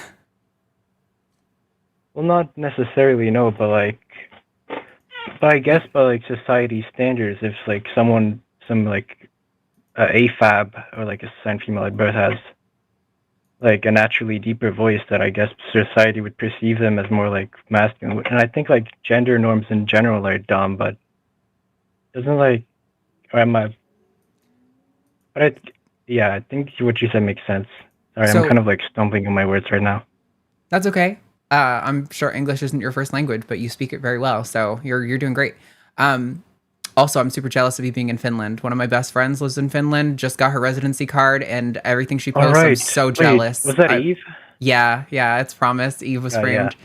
I'm so jealous of her, deeply, deeply jealous. Anyway, all this to say, I understand why you think that. I think it's important to note that, like, we're kind of acknowledging the difference between gender expression and gender identity, right? I don't think any trans person is saying that when they talk in a way that sounds traditionally feminine, or when they wear dresses or have long hair, that is what makes them a woman. Usually they're saying, I feel like I'm a woman, right? Because we're talking gender identity is like a feeling, it's an identity term. And the gender expression is just how they communicate that. But like, trans women, I think, are much more likely to be expressing their gender in ways that are atypical for people of that gender. I know much more masculine, tomboyish, butch trans women than I do masculine, tomboyish, butch cis women. We're much more likely to like buck those trends. So I think for me, it's just, I don't really understand why trans people are always kind of held to the fire. Like, we're accountable for reinforcing stereotypes, when I will always reference, whenever this topic comes up, I'm a big fan of reality dating shows. It's trash TV for me. It's like eating McDonald's for my brain. And like, they all the time will reinforce stereotypes. Like The Bachelor in Paradise is wrapping up. They just did, on the second episode, this guy showed up on the beach, and this one girl, Kat, was like, oh, wow, he's a whole man. Like, what does it mean to be a whole man? Are there half men or other fractions of men? Like, what is it that makes him a whole man? I mean, and this guy is built. He is tall. He's very muscular and shapely, square jaw, like sharp features, like traditionally masculine features.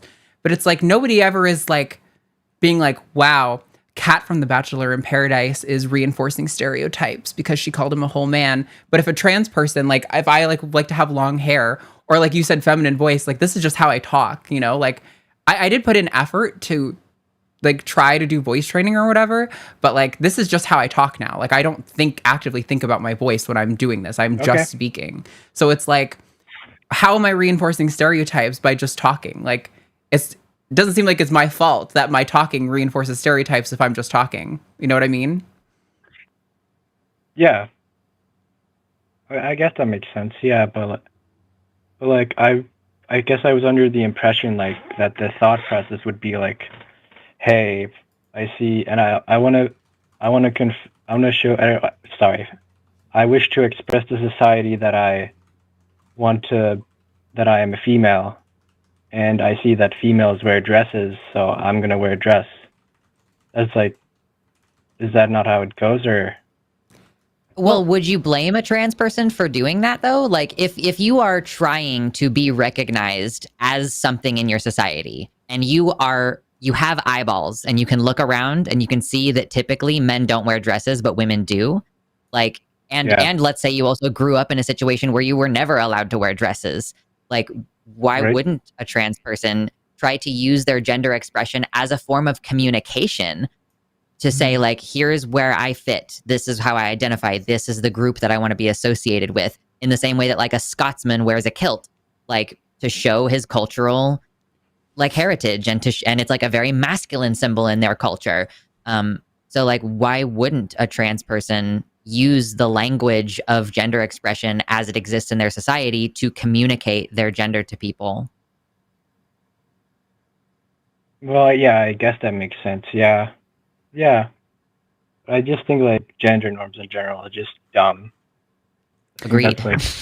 Yeah, I don't think we're in disagreement with you there, Marcus. I would love to see a world where like trans women didn't feel the need to get face, like laser hair removal to feel accepted in society as who they are. I would love to see a world where trans women can just show up in the way that they want to, whether that's with facial hair or without or whatever, but we just don't live in that world. And so I'm not gonna, blame trans people for like reinforcing stereotypes when I'm like, they are just playing the game that is before them, that they did not pick, they did not design this game. they just were born. You know, their parents decided to have a child and now they're here. I don't think they can be faulted for playing the game that they were born into, you know? Right, but shouldn't we like work towards like slowly getting rid of these types of things, or? Sure, and I think most trans people but are. Whose responsibility is that? Right. Yeah. Like it's frustrating sometimes as trans people to be like, it's like, are we the people who are supposed to solve this problem when like our transgression is something that causes violence to happen to us? Like if you're a gender non-conforming trans woman, if you look masculine enough that people might still think like, oh, I can tell that you were born with whatever, like it's like not, it's not like possible for us as a 2% of the society to change that standard. It's like something that we would need to address more broadly. And like as a cis person, I hope that cis people are out there telling other cis people like, oh, why did you get this procedure done? Why did you get hair plugs? Aren't you enough of a man without doing gender affirming care? Like, I don't know, find someone else who is more responsible for this and complain to them about it. I'm not being mean to you, Marcus. I'm just saying generally. Okay. Yeah, that's fine. Yeah. I also think it's worth pointing out, Marcus, that like, even if a trans woman follows all of the gendered expectations that exist for women, I think she is still like automatically resisting gendered expectations because you were assigned male and you're now presenting as a woman in a traditional female sense. So like nothing about that to me feels like reinforcing typical gender roles. I think forcing people into biological essentialist gender roles, that is reinforcing gender roles for sure. Like all people assigned female have to look and wear dresses. That is absolutely that. But saying a person who's assigned male can wear dresses, present as female, and like go out in public and be presumed like cis female, I don't think there's anything. I think that's like already like an act of resistance to the standards, the gender standards. Probably less of one than a trans woman who's like showing up with a beard and, you know, like just in her full gender abolition sort of approach. But like, yeah, I don't know. I think there's already a sort of an active resistance in there, and I don't know. Yeah, you're right. Yeah. So. All right, we have other callers we got to get to, Marcus, so I'm going to have to move on. I'm sorry the call was so short, but I do appreciate you calling in. Yeah, it's fine. Okay. Have a good night. Bye. You too. It's like million billion callers on the line. Yeah, I know. Got a lot of calls today. We've had a new approach where we're like opening a lot of lines early on, and so we get It's so funny. Somebody once tried to tell me the reason the show gets no views, or that this show is the worst show on the line, and it gets no views and it gets no calls. And I'm like, we are literally always chock full of calls. Like we're putting out 55 busy signals. They're just the show so far. So, and our lines are on full. The other shows, we've been having to sit there, chop it up for a few minutes because we don't have any callers waiting. Like, yeah. Oh yeah. Almost every Sunday show lately, for some reason, people don't call in until like a half an hour into the show. Is there any call that's jumping out to you, since we're now kind of through maybe the potentially contentious and topical calls? Oh gosh, some of these are kind of like, they would be very far-reaching in scope. So it's like, how much time do we really have? Yep. I don't know. We can take 15-8. That should be a quick one. Okay. We're going to talk to Tucker. The pronouns are they, them in Iowa. Wants to know, is non-binary the same as gender fluid? How do I reconcile my feminine traits and tendencies while I feel mostly male? So Tucker, you are live on Transatlantic with Arden and Lux. What's going on? Hey guys, it's really great to talk to you again.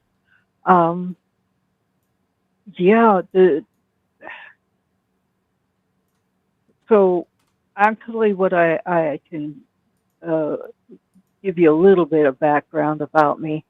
I learned in 7th grade science that athletes were tested in the Olympics to make sure that they did not have male chromosomes or anything else that was detectable at that time. That was in the early 70s. And that answered a general uneasy feeling in the back of my mind that I'd had for a couple of years by then. And I distinctly remember thinking to myself, when I'm an adult and can do this by myself legally, I want to get tested. So I have always felt that I should have been male. I have very, very, very mild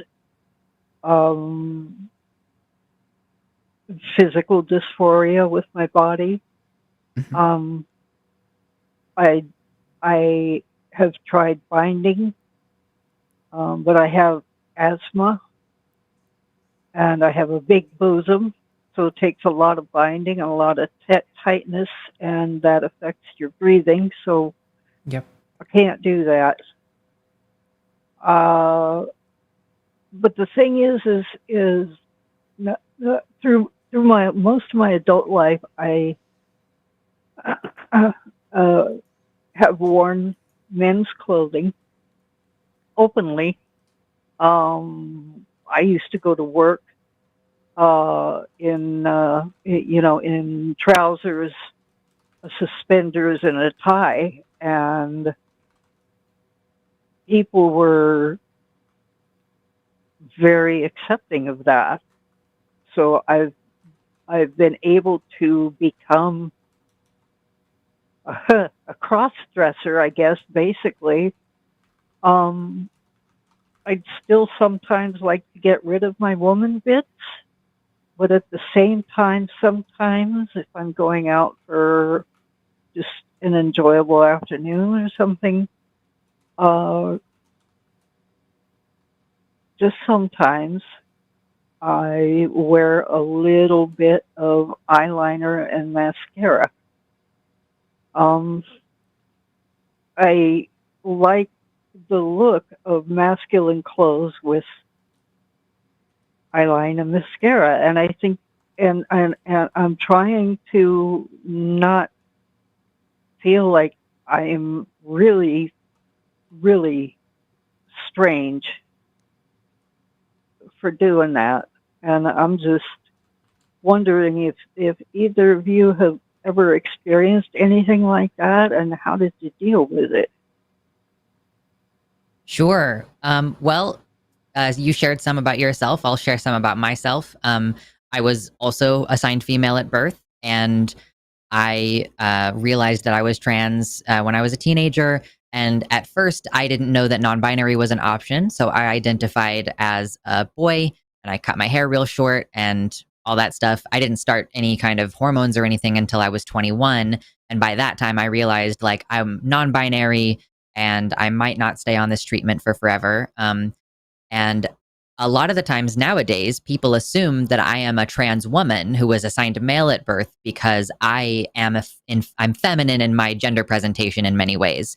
Like I have longish hair, and I'm starting to get more into like skincare and gonna try to get into makeup myself. And so it's kind of confusing for people that I can be trans and transmasculine, but also feminine. And I guess for me, I kind of see it as like, if I were born male, I would want to be feminine. So why is it against the rules for me to be feminine because I'm assigned female if I'm still non-binary? Like it shouldn't matter.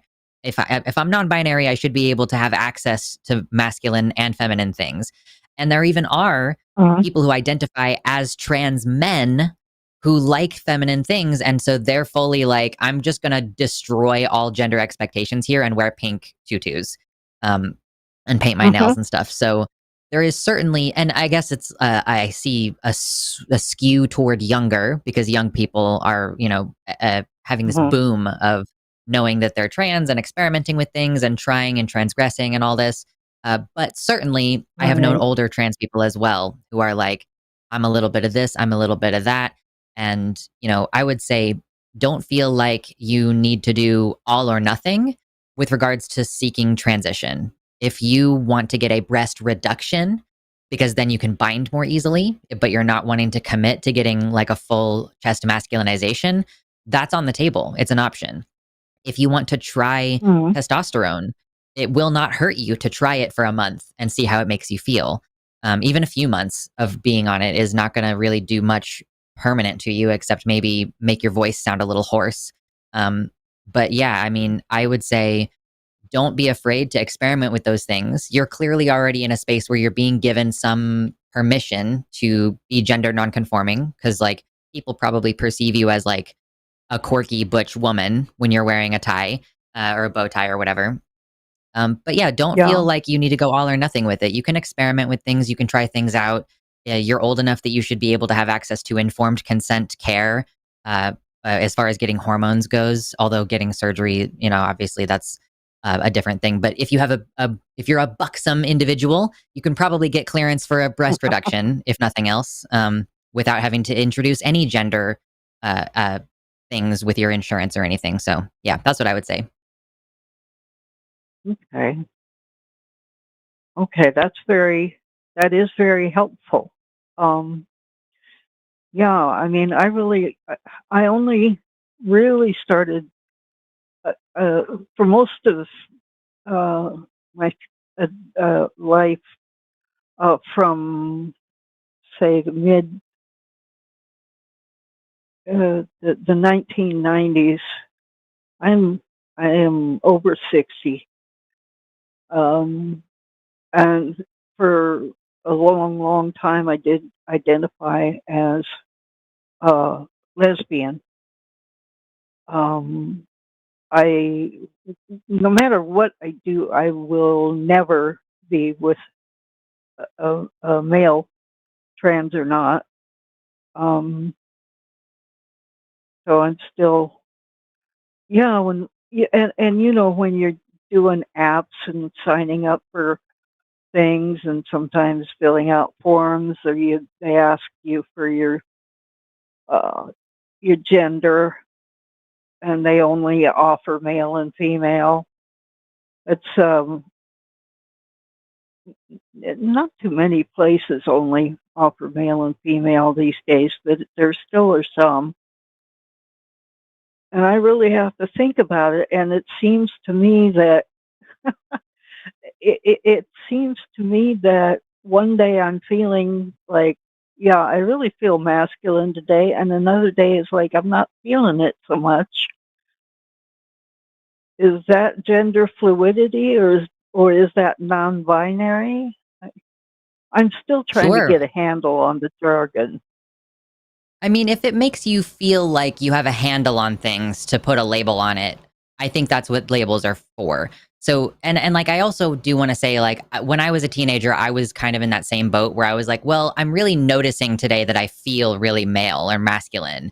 And then other days I'm like, I'm really tuning in to this sensation of, do I feel like this or that? And if it makes it make sense for you to call that gender fluidity, then sure. But it may just be that like dysphoria is worse on some days than others. And I've seen tons of trans people who are like, yeah, I really, really, really want to get my top surgery done, but very rarely and occasionally I like to wear a dress and it fits nice. And I'm like, okay, but get top surgery and then get fake titty chicken cutlet and put it in there for the fucking twice a year that you want to wear a dress.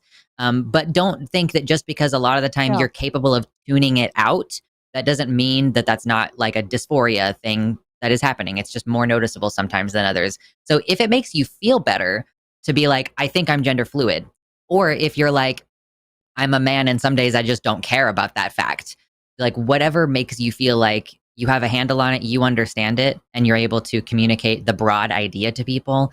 If you feel comfy identifying as non-binary, then go for it. But if you're feeling like, oh, I'm not allowed to identify as a man because some days I don't necessarily feel 100% that way, I just think it's an unreasonable standard to expect yourself to feel the same every single day, to see the same thing every time you look in the mirror. Like, you're going to feel different some days, and just kind of pick something and run with it, or ignore the labels entirely and just choose behaviors and clothes and stuff that are going to make you happy, and don't worry about the labels. You know, the labels are for communication and to help you find clarity.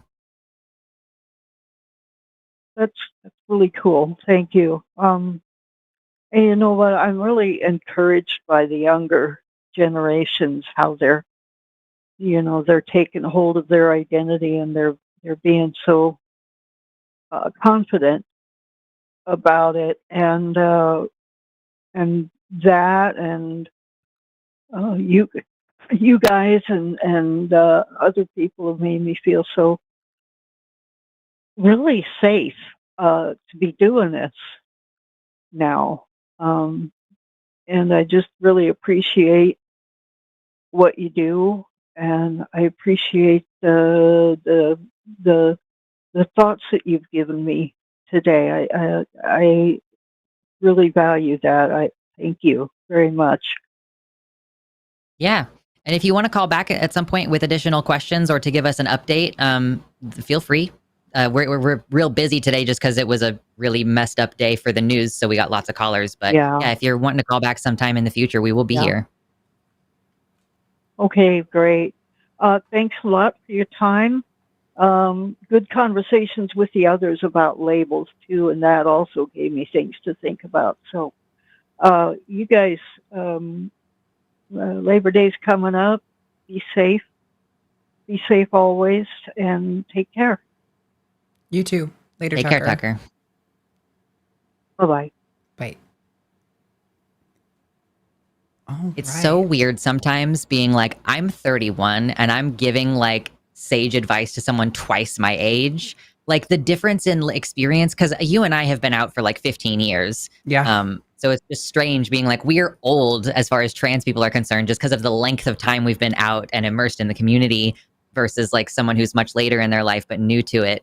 Like just coming from two completely different places. It's so weird. Yeah. It's really wholesome, weird but just strange to see how like conversations on the topic have changed over the years. Like when I came out, Gigi Gorgeous was not going by Gigi, and she was very adamantly telling people that she was not trans back at that time. Oh. And like that's how long ago it was when I came out as trans. Wow. Dude, I watched Cat Black on a channel like, oh my God, it was forever ago. It was called, I can't remember. It was a network of trans people. It was like 5 trans people, and they would each post a video answering a question like once a day on the channel or something like that. I think there was one guy named Kip maybe on that network, and a few other trans people. And they just all kind of gave like their thoughts on like transition and stuff. But it's just wild. Like sometimes I feel so much older than I am, and people are like, oh, but you're not even 30. Like, I'm almost 30, but like, I think it's what you're talking about, where it's like, yeah, but I've been out as trans in some capacity for a very long time, and I've seen the community change so much and the dialogue change so much that like, yeah, it's interesting. Anyway, we have 4 more callers on the line. I don't know if we're going to get to you all. We're going to do our best. I think I might just hit them in the order they came in on, if that's okay with you for the rest of these. Sure.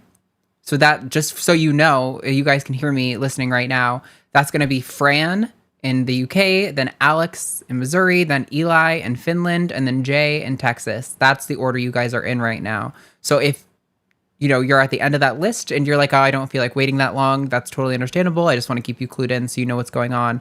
All right, so we're going to talk to Fran. She, they in the UK. Is the fear of trans people's clarity on misogyny / the patriarchy part of the reason we're seeing such an ardent pushback? So Fran, you're live on the line with Arden and Lux. What's going on? Hello. Thanks for taking my call. Hey. I don't know if you wanted me to go into that topic now at this point, or I can speak to the trans joy that you were speaking earlier about. I can go over my experience with that. I mean, I would love to hear a little bit of your trans joy. I do want to ask real quick, the mic is kind of coming in real hot, so I don't know if you can like pull the mic away from your face or like lower the gain or something. Is that better? A little bit, I think. Yeah, you can, if you'd rather just share some trans joy and keep it a short, like little pleasant call, I'm fine with that. Okay, so just recently I celebrated my 15th wedding anniversary after coming out 3 years ago. Since then, I have found a community. I have progressed in my career. I'm now at a job where I went as my genuine self in the interview. I volunteer in the community and have created a local group when there was none before. I have seen the joy of some of the trans youth when we ran a stall and they got to try binders for the first time. I've just found so much community, so much love. I have come on leaps and bounds in my personal and physical and mental health. And while I'm in the UK, I'm in Turf Island. So getting like the NHS and care is still a road that I'm not even on the start of. I've managed to carve out a niche for myself, and compared to where I was before I came out, I am in just such a better position for it. It's sometimes really hard to believe when I look at myself in the mirror, take stock of where I've got to in just a few years. It's an incredible difference. So, yeah. Well, that's really beautiful, Fran. Thank you for sharing. I love, love, love, love when couples who got married before transition stay together through it. I think that is so fucking beautiful, and it makes me super emotional every time. So I really love that, and I'm really so thrilled for you that it's improved your life so much. We kind of cheated the system and got married in the UK before it was technically legal, given our current identities, to get married. So I did the same thing. Yeah, I got married before gay marriage was legalized. That's so funny. Yeah. Yeah, work around the system. It's like it's an interesting way of doing it, but we managed somehow.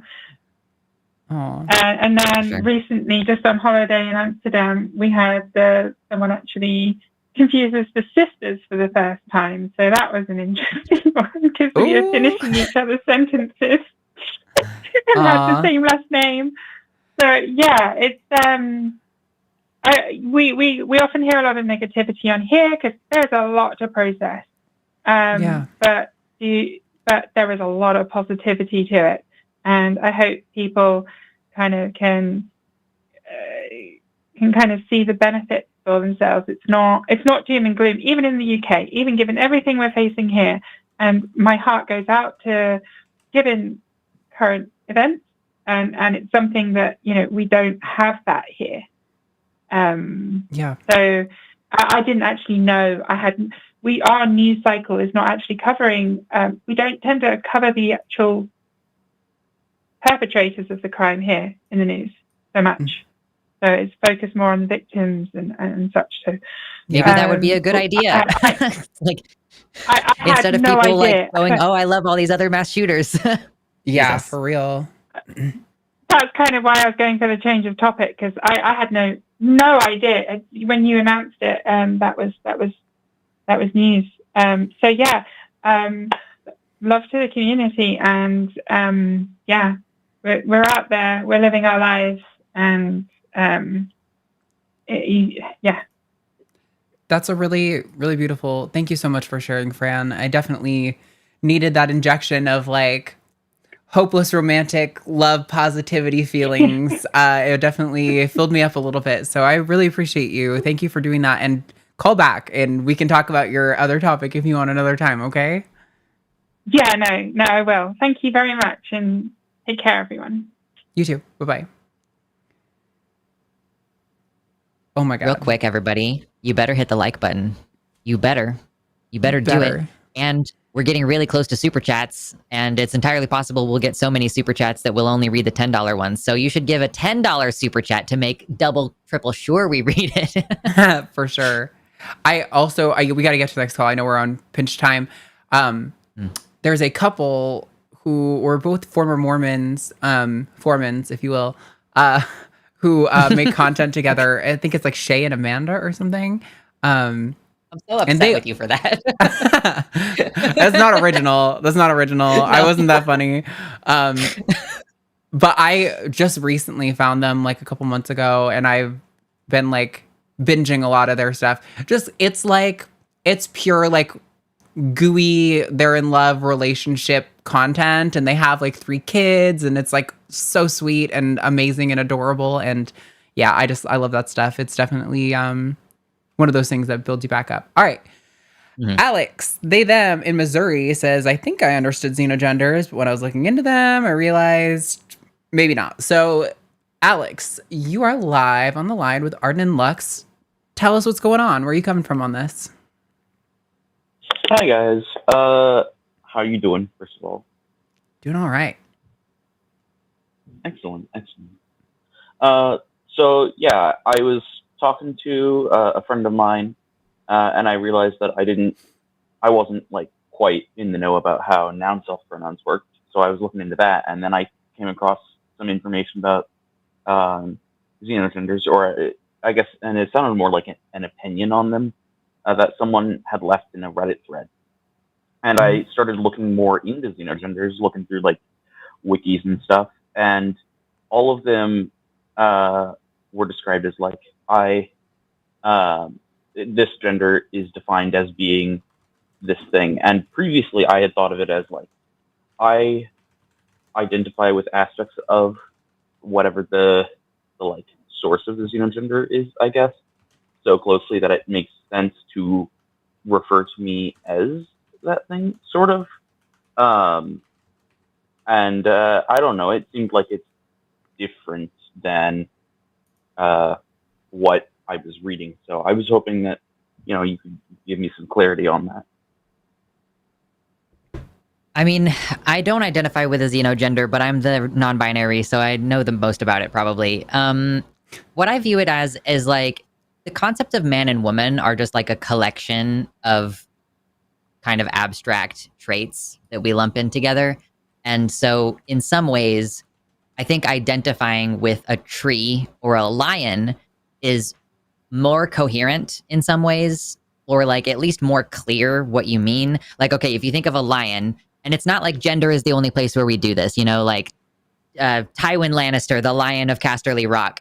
There's like, we historically have associations with heraldry and all this, which then, it feeds back into like, well, these are the values that we have to uphold. Like, this is the kind of like energy that I should exude because of my heraldry or whatever. So like for a person to say like, I identify as a tree, it's like, okay, so what I gather from that person is that like, they really like nature. They really like chill vibes. They like slow paced things. And like, they're probably interested in the environment. If someone tells me they're a woman, wow, that conveys so much less information about them. Like, is she a butch woman? Is she a femme woman? Is she gay? Is she straight? Like, I don't know a lot of information about that person by just hearing that one thing. So that's kind of how I understand and interpret xenogenders, is they're just evoking concepts that have like associations in the same way that invoking a gender is invoking a concept that has associations. And we may be able to make a lot of guesses about a woman based on the fact that she's a woman. Like, we could guess that she's cisgender, or we could guess that she has a lot of estrogen in her body. But those are not necessarily hard and fast. And then you get to other things, like we could guess that she's a mother statistically, but that may or may not be accurate. So yeah, that's kind of how I see it. Yeah, I don't know if I'm as qualified to talk on this. I mean, like you were saying, you're not even either, but I guess you don't identify with those groups, but I don't know. I don't like, for me, I like, Lux has done the best job explaining this to me in a way that makes sense for my brain to grab onto, where it's like, okay, yeah, someone who identifies with like a tree gender, that does convey, I guess, in some sense, more information. But also, it just seems like sort of like a metaphorical extrapolation. So I don't always necessarily like know how to pull that apart. But also, I don't have to. And to be honest, I'm not particular, like, yeah, I don't know, Anyway, go on, Alex. Oh, I was just gonna say, like, I guess if I'm understanding correctly, it's like a very sort of metaphysical description of, like, I don't know. I don't want to sound pretentious, but like your essence of who you are. Basically, I mean, like it's an integral part of your personality, your gender, right? And if you're presented with a situation where you only have these two options and you try to make it work even within those two options, you're like, oh, well, maybe I'll be a butch woman and maybe that will make it fit better. And then it doesn't. Then you start looking for other concepts that feel more like closely associated with how you identify and how you feel about yourself. And so I think that this is basically just like, non-binary people don't have a gender to transition into cleanly. And so we are more often to try to find meaning or convey ideas about ourselves by using associated concepts. And as with everything else, like, it's only the first step to getting to know someone, what their gender is, and whether they identify as a woman or a man or a tree or a brick. Like, I don't know. That is all like just trying to communicate a sense of alienation, or maybe in a sense like trying to convey a sense of, this is the first time I haven't felt alienated by the idea of gender. It's like when I started thinking of myself as this, that was the first time I stopped feeling alienated by the entire idea of gender. So yeah, I'm sure it's complicated and unique to each person, and it's folks trying to figure out themselves. Like fundamentally, is like people trying to understand themselves and them not having the language to understand themselves, and so therefore they are seeking language or meaning in other concepts because the language isn't really sufficient to describe some of those gendered experiences. I mean, I think you've explained it, at least in a way that I feel I understand better now. So I appreciate that. Cool. Thanks for calling, Glad Alex. to help. Got anything else? Or we got other calls we got to move to if you don't got anything. I don't think so. Thank you very much, guys. Awesome. Have a lovely day. Bye. Bye. Bye. All right. Yeah, I'm so sorry to the other two callers. We're going to take you, but we're on pinch time, so I'm going to ask you to be concise and why is this call not? Okay, there we go. That was weird. It wasn't dropping on my end for some reason. Oh, weird. All right, so we're going to talk to Eli, pronouns she, her, in Finland. Wants to know how to help gender dysphoria when you don't have access to gender affirming care. So Eli, you are live. Hello. What's going on? So basically this week I have a lot of problem with my dysphoria. It's been like really, really bad. Mm-hmm. So basically I will, because it's not that easy to get it here in Finland. It's, for example, like getting HRT is not like, it's kind of like I think it's seen as a cosmetic thing in Finland. So it's not that easy to get it. So I was just gonna ask if there is any tips that could help with help with it, that doesn't make you feel like as shit. Yeah, I mean, this is kind of like taking me back to, we were just talking about some of the old days of gender discussion where a lot of people would talk about like getting like a really close shave used to like help me feel good. And like some of the ways you can do that are like if you like steam your face first, and like obviously be very careful because you can like actually really damage yourself and burn. But like if you got like a pot of water boiling and you like put a towel over your head and just kind of like hang your face over for like as long as you can kind of handle it, it really helps open your pores so that when you shave, you get really, really close. And then doing like a cold compress after will help shrink those pores back down so you get like as smooth a finish for as long as possible. I think there's lots of, obviously makeup, learning how to do color correcting can be really helpful. Growing out your hair, but also contouring. Those are like the personal things, but I also think one of the big things are having people in your community who are like respecting you. So like having friends who are going to use the right pronouns for you. That's going to be a big part of helping with dysphoria, and knowing that like maybe even if you don't live up to your own hopes and standards for what you would want to present as, knowing that like at least the people in your life see you for who you are and support you. I think those can be really good mediating factors to coping with the distress that comes with dysphoria. Yeah, okay. Yeah, I had something I was gonna say. It's very late here, so that's okay. I'm also gonna make a suggestion, and I want to be clear that this suggestion requires extensive research. In my country, estrogen is something that you can access on the internet, and it is not super illegal to do it. It's kind of an illegal gray area, whereas getting testosterone is like very illegal. So I don't know if that's an option for you, like getting it from another country in Europe and shipped to you or something.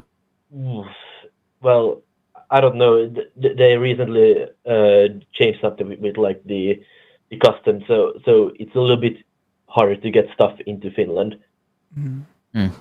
So if it is in the gray area, I kind of don't want to mess with that. I'd rather just take the time to get it. Just get on the wait list. Yeah, and I completely understand. I just wanted to float that as an idea, since I know girlies with their estrogen like sometimes find other ways to get a hold of it. And I know that it's an issue in Europe, like everywhere in Europe. Y'all are like pulling back, and the national healthcare systems are not wanting to cover this. So more and more people are getting it private, or they're getting it shipped from another country. So yeah, it's a lot of people out there trying to survive. But you know, like Arden was saying, just little things that you can do to make yourself feel good and affirmed. Like sometimes when I'm feeling bad about myself, I paint my nails. And it's just a thing that feels really good to do for myself. So focusing on yourself and making yourself feel good. Yeah. I don't think I had anything else with that topic. I just wanted to say to Arden, I showed your video of the presentation of like the transphobia that you did a couple of months ago to my mom, and it really shifted her perspective on the whole trans thing. So I wanted to say thank you for that. That's cool. That makes me cry. I'm so happy, Eli. Thank you for calling. And I'm sorry we don't have more time today, but please do call back at future shows if you have anything else. It's over midnight over here, so I'm gonna start doing my night stuff before I go to sleep. Yep, go to sleep. Sure. Get some rest. All right. Thank you so much for calling. Bye. Have a good night. Yeah, thank you. Bye. Wow, that's really cool. I haven't even looked at the comments in that video in ages because, listen, you get like a handful of bad comments and then it's all I think about for a while. And I'm like, even if I know they're bullshit and they're full of shit, I don't know. I don't like looking at comments all the time. Anyway, last caller. Let's jump into Jay, him from Texas, who feels as though he's aging and things weren't as they were before. Just has some questions. So hopefully we can speed run this a little bit. I realize this is kind of a complex topic. So you are live. Tell us what's going on, Jay. Hey, Arden and Lux. How are y'all? You hear me okay? Yep. Yeah. Cool. Okay. Yeah, it is kind of complex. I guess if we don't get too much, I understand because of time. You know, you can't predict it. Well, first, I just want to say, in case we have to stop, that I really enjoy your videos. You all have a lot of good information, and it's really inspiring that you are so young compared to me, and you are able to articulate and have such knowledge that's available and helpful for others. So mainly, I was just kind of wondering, like, what I might be able to do to be able to understand more or be more able to deal with, you know, this transgender type of situations and LGBTQ community, because my youngest daughter recently, she told me that she met somebody online when she was playing games, video games or something, and they kind of seemed to connect, and this person is a male, but they were born female. And you know, I understand, and I always, if the subject ever came up, which hardly ever did, I kind of brought it up with my two daughters because of what's been going on with everything that you see in the world with, you know, the transgender issue and with the idiot Trump and the supporters that they're doing, that they're still human beings. Everybody is still a person that has feelings and should have rights for that, you know. And then once it comes closer to you, like one of your family members, somehow it seemed to be a little more like, not a bad thing. I don't think it's a bad thing, but like, okay, with my age, with what I grew up, you know, I'm used to male and female. You say yes, ma'am, no, ma'am, yes, sir, no, sir. And if you see somebody that looks like a woman, you assume it's a woman. You say yes, ma'am. And if they get upset, I'm a man, or identify, you know, like, how can I be more? What else can I investigate or do? What should I do or not do to be able to help this community and my daughter to understand and accept more, so that she doesn't feel like I'm still stuck in my old ways, or trying to be like, well, are you sure? You know what? You know, to be more supportive in how, more than what I've tried to do or already done, I guess. I'm not sure. Now I'm confused. Yeah. Even more. No, you're good.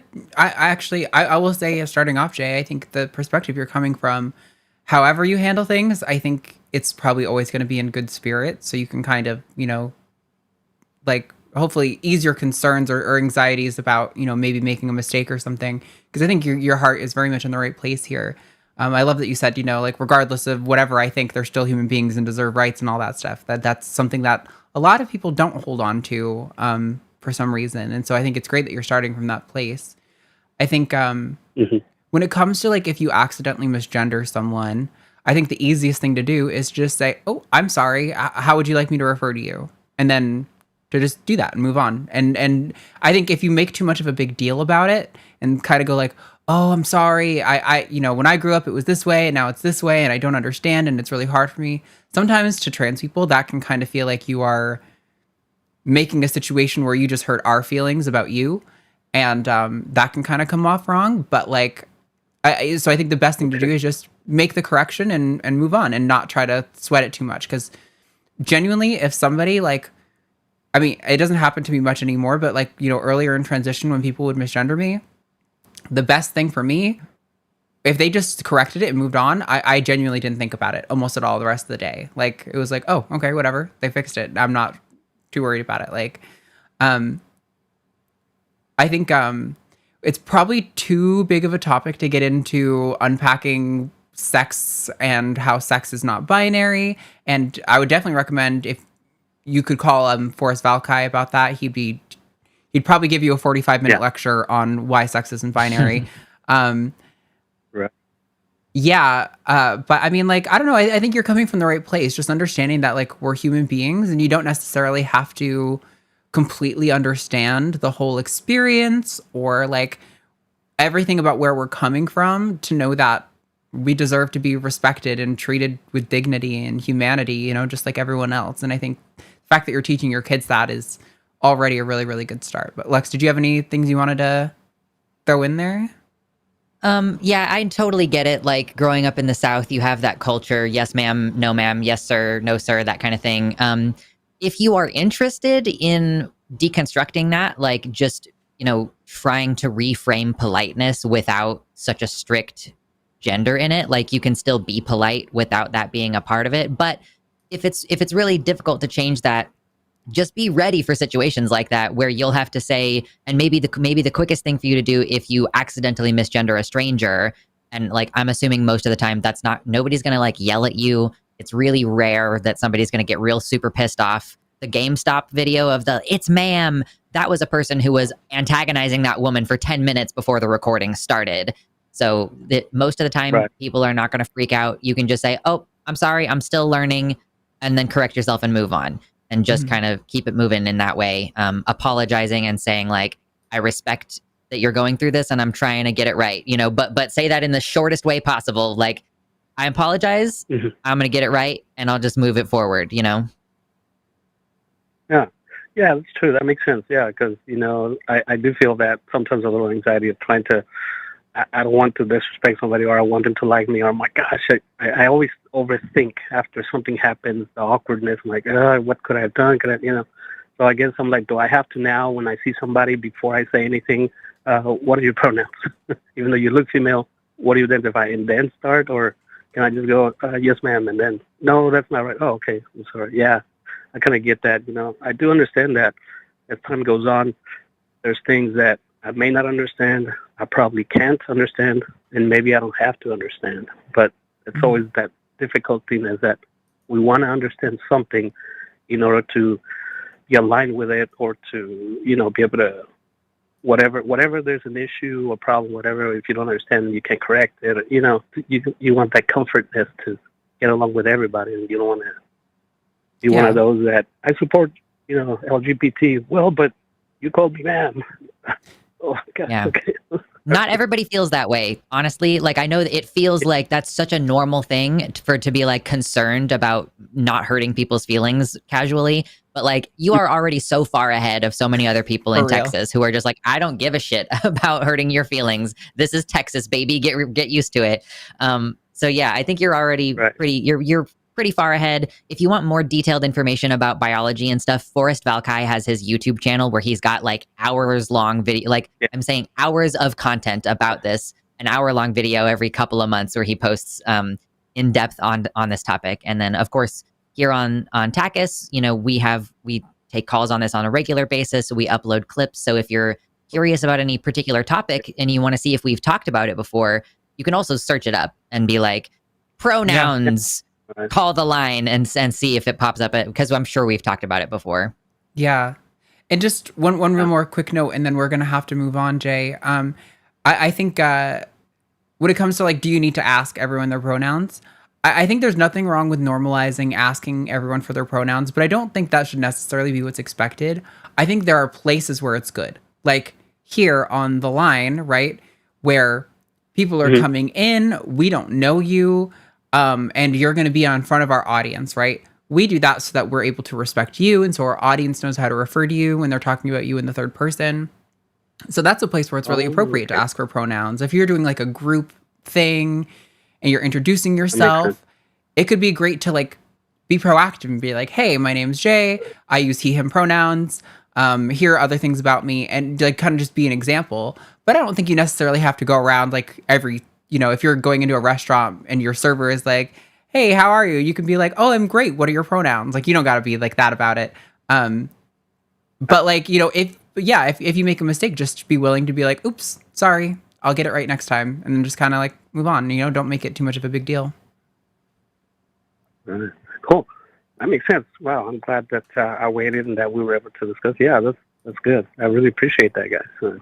Cool. Thanks a lot. Yeah, thanks so much for calling, and call back if you have any other questions, okay? Maybe we'll get to your other question next time about biology. Awesome. Yes, cool. Okay. Thank you. Later. Have a good day. You too. Bye. Alrighty, we are through with our calls. We're going to get on to super chats soon. Lux, did you need to take a little break while we're... Yeah, you can take the first couple super chats. I'm going to go pee and refill my water and stuff. Just so everybody knows in chat, we're doing Calling It Now immediately after the show. So this is my halfway point for the 5 hours that I'm going to be on stream today. Right. Well, I'm just gonna go to the bathroom, and then I'll be back in a few. Yeah, no worries. All right, here, let me do a one up. All right, everyone. Well, thank you guys for all sticking with me today. I realized it was such a heavy topic at the beginning of the show. And hold on, let me get it's going to redirect you guys over to Calling It Now here. So if you stay in the chat till the end, it'll automatically put you to Calling It Now. So you don't even have to go find it. Lux will be there, and it's going to be hosting with Jimmy. But yeah, I appreciate you all. This was a really good set of calls. I think we even had some disagreeers, but everyone was very respectful today. And I really appreciate you guys as a community. And, I think when we go through things like this, I know there's a lot of fear. And I think we look back historically and what's happened to so many marginalized groups who have gone through similar things in the past, and to fear the worst. And I think it's reasonable to be concerned that that's a possibility, but I also don't think we should think of it as like a foregone conclusion. Don't comply in advance. It's also worth noting that I think even if things get hard, right? Let's say, they remove our access to transition care or something as a result of this. They can't really put the genie back in the bottle. Culture has already kind of moved in a positive direction on trans rights. And while I do think unfavorable opinions have spiked, that's not uncommon for movements like this to have sort of a pendulum effect. It's happened with gay rights. It's gone back and forth multiple times. There's even maybe a pendulum swing away from gay rights right now, right? As we're hearing, the Supreme Court may pick up a case on same-sex marriage, looking at that case again. So, there's lots of fear that's really well-founded, but there's also a positive look at this, which is that the pendulum is going to swing again, and it could swing really intensely in a direction that is really favorable for all of us. And so I don't want to become hopeless. It's not really helpful for anyone to be hopeless. It's okay to feel that and to sit with that and to recognize that that's where you are and that that's coming from a real place. But I also don't think it's helpful to let it control you or to sort of dominate how you're thinking about these things.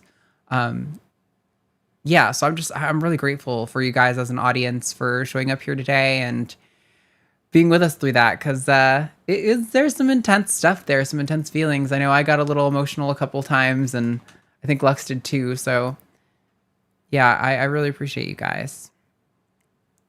All right, well, I guess we can get started on... Oh, actually, I think Lux just got back. So, all right. Let's get on to some of these super chats. I guess we don't have to rush. We don't have a ton, but there is more than a page. And you know how they always do at the end? Yeah. We get most of the way through, and then as somebody's like 1, 2, 3, and it's like, okay, cool. Yeah, we can't be forced and Erica on these super chats, but we can we don't have to super rush through them. So, all right, £5 from Mystic Minds Analysis Tavern. I want to write more music as a form of protest, but while I can play bass, I suck at writing lyrics. If anyone wants to work with me, hit me up. There you go. If there's any lyricists looking for some creative collaborators in the chat, you got one right here. But also, don't be afraid to just make a funky music line and then give it a title that's so give the energy to the music, especially especially if you slap. My partner plays bass. So especially if you can get some slap and some style into it, you could have a punk anthem that's just a sick bass line that I can then give to my partner and say, hey, you should learn how to play this. Hell yeah. Also, my camera's a little crooked. I was like, there we go. A little bit better. Not quite perfect, but good enough. Next one. Here we go. $10 from Legally Mod says, I had my first hair trim since FFS yesterday. It was the first time in my life I've ever looked in the salon mirror and not had silent screaming in my brain. I'm actually really cute. Thanks, TACIS. That's so sweet. And you're still so early, in your recovery. So that's a huge difference already.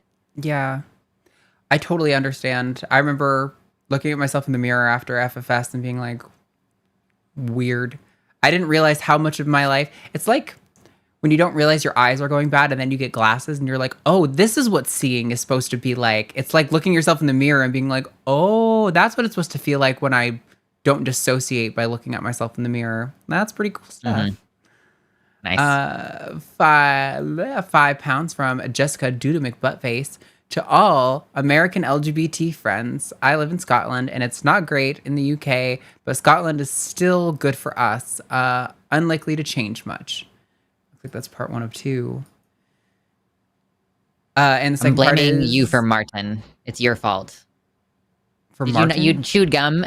Martin, yeah, chewed gum, and last night he called in. Yeah, okay. I didn't realize he called on chewed gum. Oh, okay, yeah. This is where it started. Yeah. Okay. Want to offer my home as a temporary place for someone needing to flee the country and to help get you settled someplace safe. Love you all. That's very sweet. Thanks, Jessica.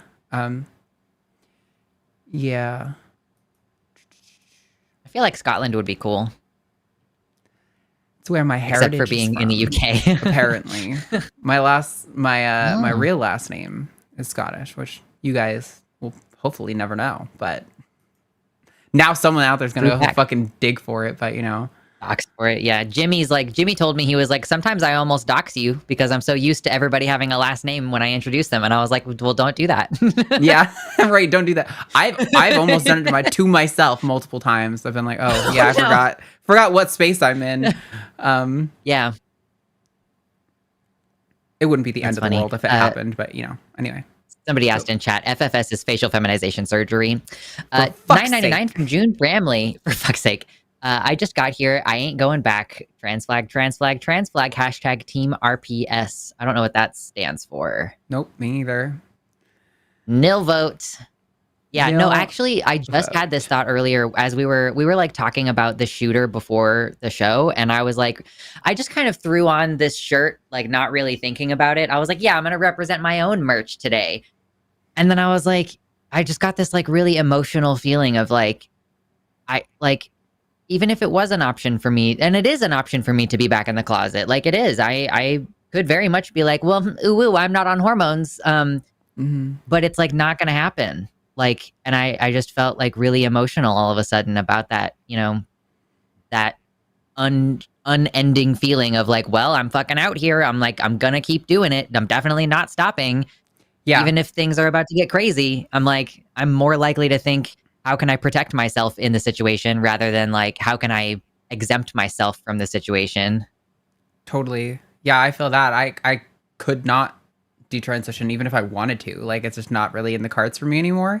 I mean, I could, but financially it would be difficult. It'd be really fucking difficult. So I'm like, and I don't want to at all. So anyway, June, clarify who that vote was for. $5 from Sentient Tree. I grew up hunting. I still hunt deer/elk, but I think it was rock, paper, scissors. Oh, sorry. All right, ready? Someone said it in chat. Okay, yep, let's go. All right, ready? 1, 2, 3, shoot. Oh, we got a tie. We draw. All right, ready? 1, 2, 3, shoot. We tie did it again. 1, 2, 3, shoot. All right, I beat okay, you got it. You got it. Again. All right, here we go. Someone's on the board. We have like a thing, my younger sibling and I, where we tie almost every single time. I'll just randomly be like, let's go. And we tie almost every time. Like, it's crazy. I don't know how it happens. Yeah, we're on a streak of like 20 times tying. I love weird sibling shit like that. My sibling and I will do these insane claps. We'll like turn to each other and just like go like this and just come together and make as loud as of a clap as possible. And we're like, it's almost perfect every time. I love that. You got to watch the elbow. Yeah. Yes, exactly. That's what we always say. Watch the elbow. Okay. I grew up hunting. I still hunt deer and elk, but I think laws based around muskets should get updated and civilians shouldn't have assault weapons. 100%. I'm not opposed to hunting weapons. I grew up hunting. I think hunting is a useful skill, especially as we head into climate change where food insecurity is a thing. We're going to need to do hunting again more often. And I totally support that. But yeah, high capacity magazines, assault weapons, these are things that civilians do not need at all. Maybe having also, them like available at a gun range, and that's it.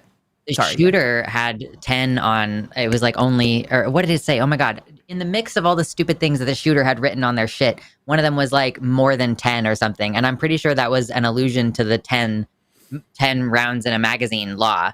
And they were like, LOL, there's like 20 rounds in this magazine. Like, okay, cool. Wow. That's interesting. Fucking sick. Gross. $5 from Guzman Jones. Thank you. Says, okay. Oh, y'all aren't Erica. This is awkward. I hear football season is starting soon. I got a new rifle for it. Don't know how those things are related. But thank you for sharing. And no, I have no idea what you're referring to. I've only watched Erica for like a short time on Chewed Gum, so I'm missing some reference. Yeah, I don't even know that reference. £5 from Barbara Barrett. When something happens in the UK and perpetrators were Asian, then that's all the press and the politicians talk about. The victims are ignored. Yeah, I mean, it's, when times are hard, people look for a group that they can ban because it's cathartic to put all of your problems on. It's because of immigrants and trans people, and instead of it's the billionaires who own our country and are currently in all the positions of power, including the president. $4.99 from Vanity Bonet says, to the LGBT youth specifically, do not internalize what you have been seeing transpire. This has nothing to do with you. And bring back Harry Benjamin. Am I supposed to know who that is? Harry Benjamin were the old standards of transition care that required you to be like in the process of transition for like a really long time before you could access any care. Like I can see, I will say the times where somebody has been ostensibly rushed through, it has always come from an informed consent clinic who wasn't really doing their full due diligence. So like I can see wanting to like reduce what informed consent clinics can do. I don't support that, but I'm saying I could see the logical argument for it. Harry Benjamin standards were awful. It was a subjective thing that a therapist would basically evaluate you and decide have you been doing long enough and doing good, much like they do in the UK now. It was not good. And people who were trans and deserved access to care were being denied care. And that's why that changed. So it's so frustrating is people who haven't been in this conversation long are like, they're just giving hormones to people. Why aren't there restrictions? And it's like, there literally used to be, and it was bad and people died because of it. So we loosened the restrictions. Like, you are just showing up to the party, dude. Like, you can't complain that something that happened 2 hours ago should start happening. Yeah. Wow. Very generous. $100 from Ray Lee. Lots of love and hugs to my trans sibs who are even more fearful now after what happened and what it could mean for our community. Yep. I'm there with you guys. Thank you for 10 Canadian from Untitled Final V2 this version, who says test. Thank you. Right on. $10 from Mo Scoville. Hi, Mo. This show is my cup of tea kind of thing. I'll wear that label. Great show. And always hashtag Team Arden. Thank you so much, Mo. Love and appreciate you. Hope you're doing well. I also just realized the last super chat was like the name was so much longer than the text itself. Like, yeah, just right. realizing I read the whole thing and was like, wow, that was I love their username. It's very silly and it's long, and then just test. Yeah. Stuff. Thank you for the 10 Canadian from Quantum Chaos, who says, my internet is pooping itself to death and the stream keeps crashing out, so I'll have to come back later to watch. Stay safe out there, friends. Hashtag Team TACIS. Hashtag Don't Make Me Choose. Hashtag Okay Fine Then Team Lux. Thank you, Quantum Chaos. Appreciate you. And another $5 alleged from Quantum Chaos, but also I'm a coward and a hack and a fraud, and I don't want Arden to be mad at me, so hashtag Team Arden also. Valid. I would be. I'm known to be mad at people for petty things. Thank you for 10 Canadian from, again, Untitled Final V2 this version, says, for Arden's explanation of labels, hashtag Team Arden. Indeed. We got to lay down some good education today. The conciseness of the concept of labels, I got that from Katie. That's not completely original thing in my head, so. Well, now she's not here, so you can just take credit. You didn't even have to say that. Yeah, true. Mistake. 10 from Fanatic215 says, he doesn't know any LGBT people personally. I'm a straight guy and take aerial circus classes with a bunch of LGBT folks. We talk about blisters, baking cookies, and other regular things. Yeah, wouldn't it be great if I was allowed to just be a queer person and not have to talk about it all the time?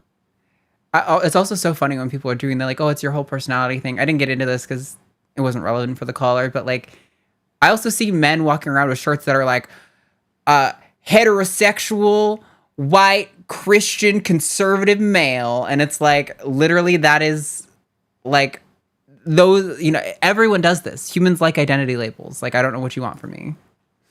Yeah. $5 from Sentient Tree. Take rest days. Your brain is part of your body too. Get enough protein. Carbs aren't evil. Hashtag Team Boyd. True. I know he's sleeping comfortably. I want to respond to this and then I'll go get him. Okay. Or actually, I'll read the next one and then I'll go get him. Okay. What was I about to say though? Oh no, I was about to say something. Yeah, no, take care of yourself. I'm taking the day off on Sunday. I'm supposed to stream on Sunday and I'm just going to take the day off. My husband has a 3-day weekend. We're just going to chill. I'm not doing shit this weekend. 555 from KB says, thank you for this stream today. It's making me feel less alone. I am a visibly trans woman in Texas and I'm so tired and so scared. Yep, I moved. Okay, I'll go find the cat. We will fulfill the void requirement. Okay. Yeah, my heart's with you, KB. I'm afraid now that bathrooms have are legal, technically it's federal and state owned bathrooms, but also like other citizens can sue you if they think you're in the wrong bathroom kind of thing. It sucks. 15, I think, shekels from Political Irony. Sending love from bed. # Team Lux. Don't bother Kitty for me. Well, it's bothering Kitty for someone else. So, there is the kitty. Look at his giant face. Oh my God. He was sleeping, and I started to pick him up, and he was like, grumble. And I was like, I know, I'm sorry. I'm exploiting you for clicks and views. As you should. As you should. Yeah. Soon I'll get a kitten, and then it's all bets off. Thank you for 10 Canadian from Untitled Final V2. This version, # Team Arden 1. Thank you. My God. So it begins. It begins. You're such a good boy. Oh, I love him. $5 from Leashana Silverbow. I have a clean conscience because it's never been used. All GOP politicians, probably. # Team Arden. Funny. I like it. Thank you for $20 from Joshua Everett, who says, TACIS was my first exposure to the line a few years back. I had an employee who wanted to fully socially transition and who asked for support. I had no idea what to do, so I asked around and was directed here. Thanks. # Team Arden. Cool. I'm glad we helped. Aw. It's so crazy. I hear all the time people talking to their trans friends who know the show and know us. But every time I see trans people in person, I'm like, do you know? Do you know? Like, are you gonna know me? Never. Like, never happens. It's happened one time. I'm like, okay, cool.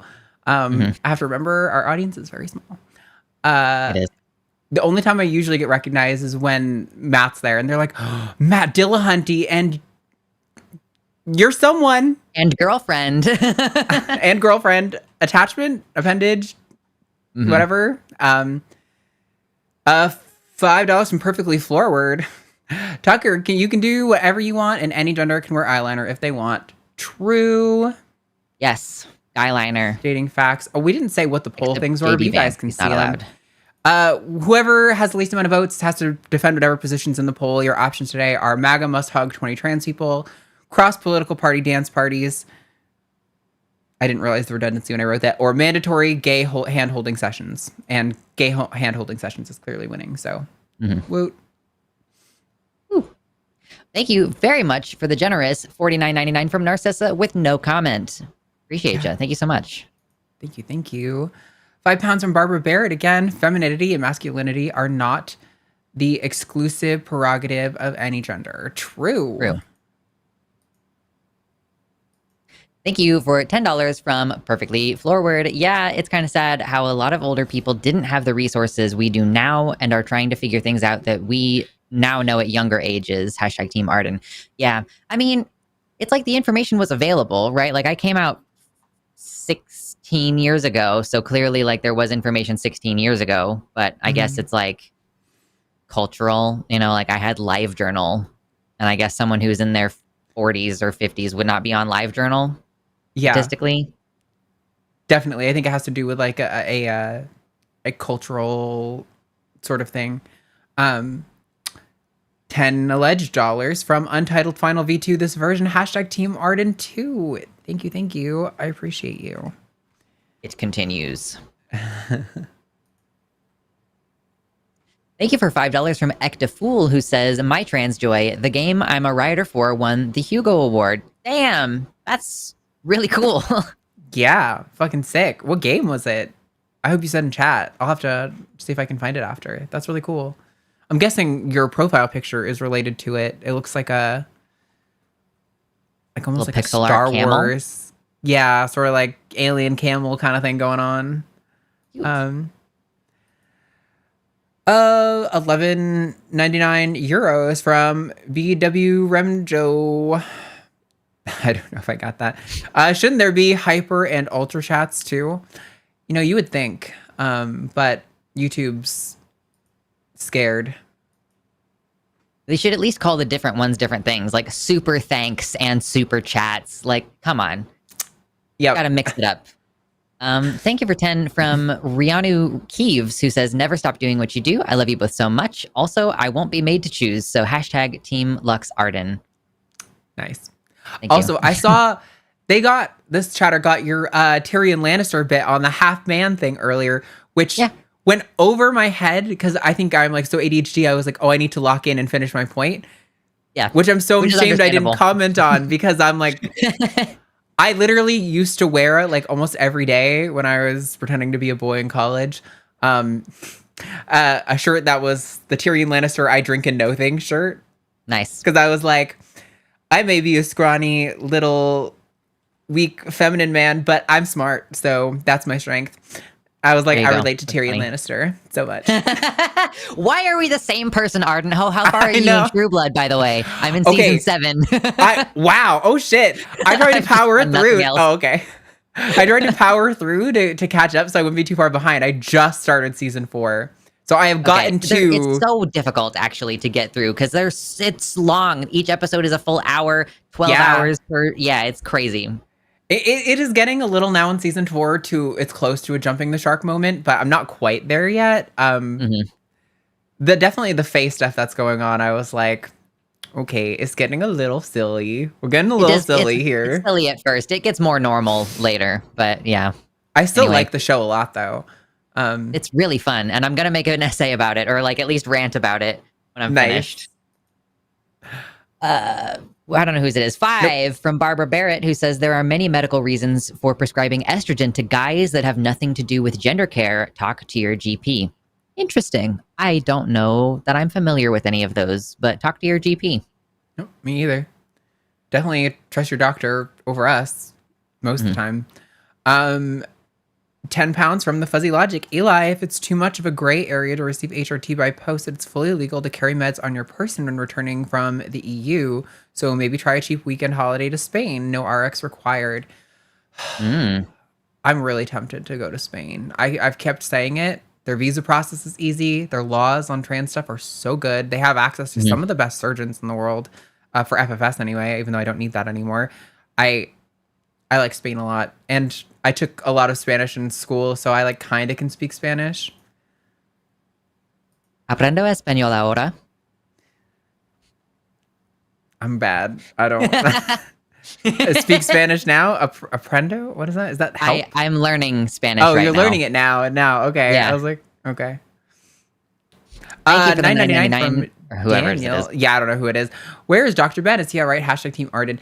Yeah, no, he's fine. Honestly, what happened was that when this whole event went down, it was kind of a situation where this political stuff isn't really his strong suit. And so he was kind of like open to deferring to either Josie or I to kind of fill in to try to handle this topic as carefully as possible. Not that I don't think Ben would have been able to do a good job on it, honestly. It was just that I think he trusted that Josie or I could do a slightly better job. And so that's just what happened. But yeah, no, he's fine. Once again, another $49.99 from Narcissa with no comment. Thank you so much. That is very, very generous of you today. For real. Thank you so much. $20 from Mr. Boricua 10. Despite the goings on, I very much enjoyed today's show. You've handled yourselves much better than I. I was a bit of a mess. I listened to the kid's interview and was immediately mad off. Camera in a kid's face. # Team Luxander. Yeah. It's pretty sick. I spent all of my sad for the queer people earlier this week when they painted over the Pulse nightclub rainbow cross. I was like, oh, this is the thing that I have to not deal with. Like, every time I see something about it, I'm like, nope, it's fully... I might need to just be like, hey, my partner, will you let me cry for 5 minutes about this? Because I currently haven't really given myself the emotional space to handle any of this right now. Yeah. No, I actively... I have times that I carve out to look at the news and to consume news. And most of the time when I'm not doing that, I avoid it like the plague because it's just... You can't spend all your time. It's so bad right now. You can't spend all your time thinking about it.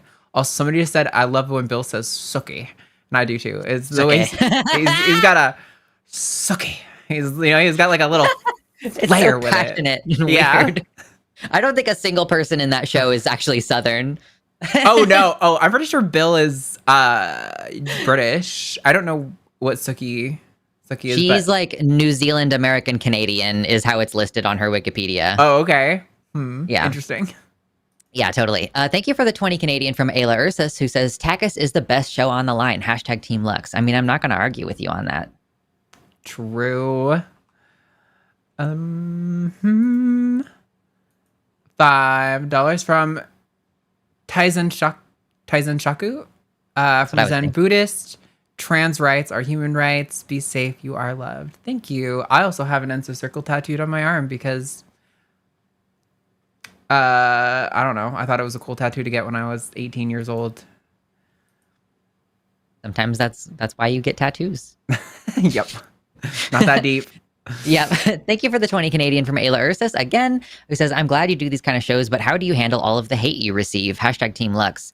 That's, for a little bit, I was deliberately looking in the comments of uploaded videos.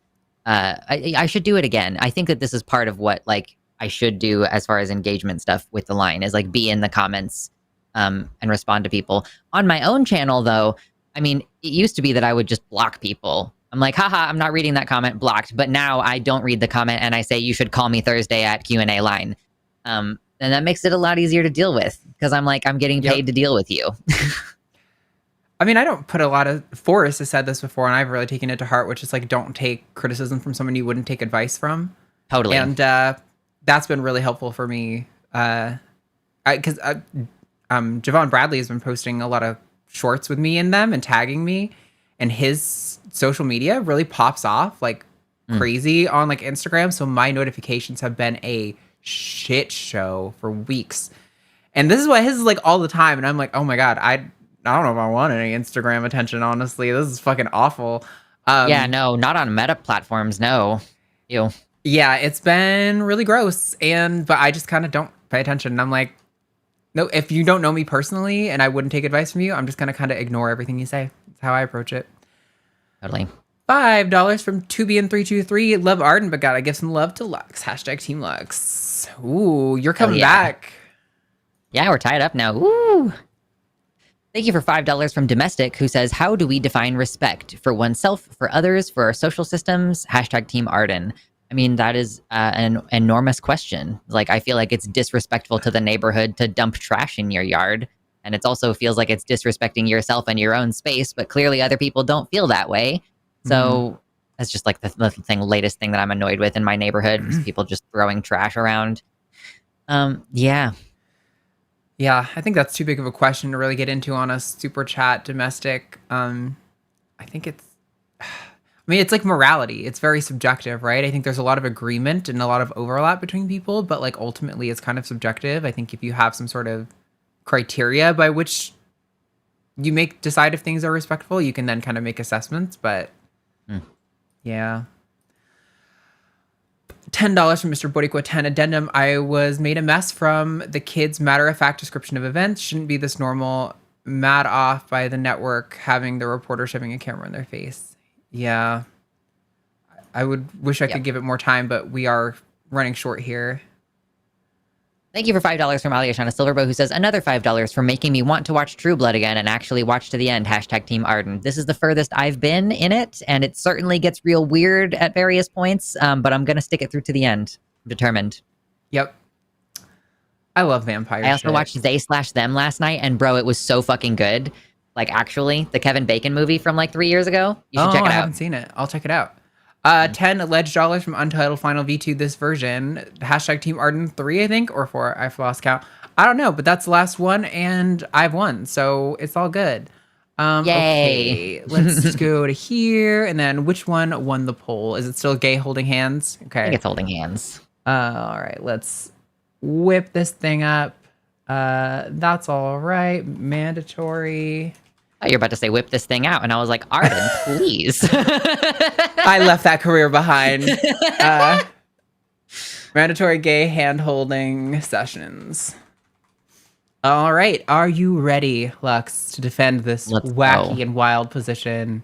I know, it's terrible. All right, charging up the clock in 3, 2, 1, go. So we have a problem in the gay community with this thing that we do where we launch into what are generally considered extreme forms of intimacy really fast. And then other things that are more mild are it's X-rated. It's not even R-rated, everybody. It's X-rated. It's NC-17.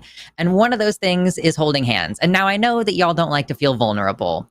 and that it's really difficult to, relinquish control. And your hands are like the main vehicle for your interaction with the world. So you're relinquishing a lot of control. It makes sense. Trust me, I get it. It's R-rated, it's X-rated, it's NC-17. But it's necessary for your well-being to make connections. It's also a platonic way of showing affection to people. So it doesn't even have to be limited to your partner. Hold hands with anybody. I mean, hand sanitizer, be reasonable, sure. But I really think that it should be an absolute integral requirement between gay people only. And we've been talking about all these things about like, oh, we got to figure out how to have gay community or queer community or like atheist community, whatever. Let's get all of the gay trans atheists to weekly hold hands, maybe in a circle. We can play Ring Around the Rosie or like something. We can dance, let's do a maypole. Oh my God, get all of these fairy friends from my Renaissance Festival is about to start this weekend. I'm so sad I'm not going to go. But yeah, get a dance around the maypole, which as we know is a phallic symbol. So it's like gay on gay on gay. You're wearing glitter. You're wearing fairy wings. You're playing up the fairy slur and dancing around a phallic representation with the maypole and celebrating a fertility ritual while holding hands with your gay buddies. I mean, I think that I've just invented the next national holiday. Gay Holding Hands Day around the Maypole. I mean, let's just do that on Beltane. See you all on May 1st. Beltane, when it comes back around, mandatory gay hand holding. Let's go. I dig it. I love mandatory gay atheist hand holding sessions. Maybe this is what we need. We don't need a new church, but we do need mandatory gay hand holding sessions. Mm-hmm. Somebody said, let's make the straights hold hands too. Listen, everyone needs a good hand holding. We all need a little bit of intimacy. We're really isolated these days. So I think some hand holding would be good for everyone. Well, thank you all so much for your time today. I genuinely appreciate it. And the audience has been phenomenal today. Thank you to Jess again, our call screener. You were phenomenal. Great calls. And thank you to chat.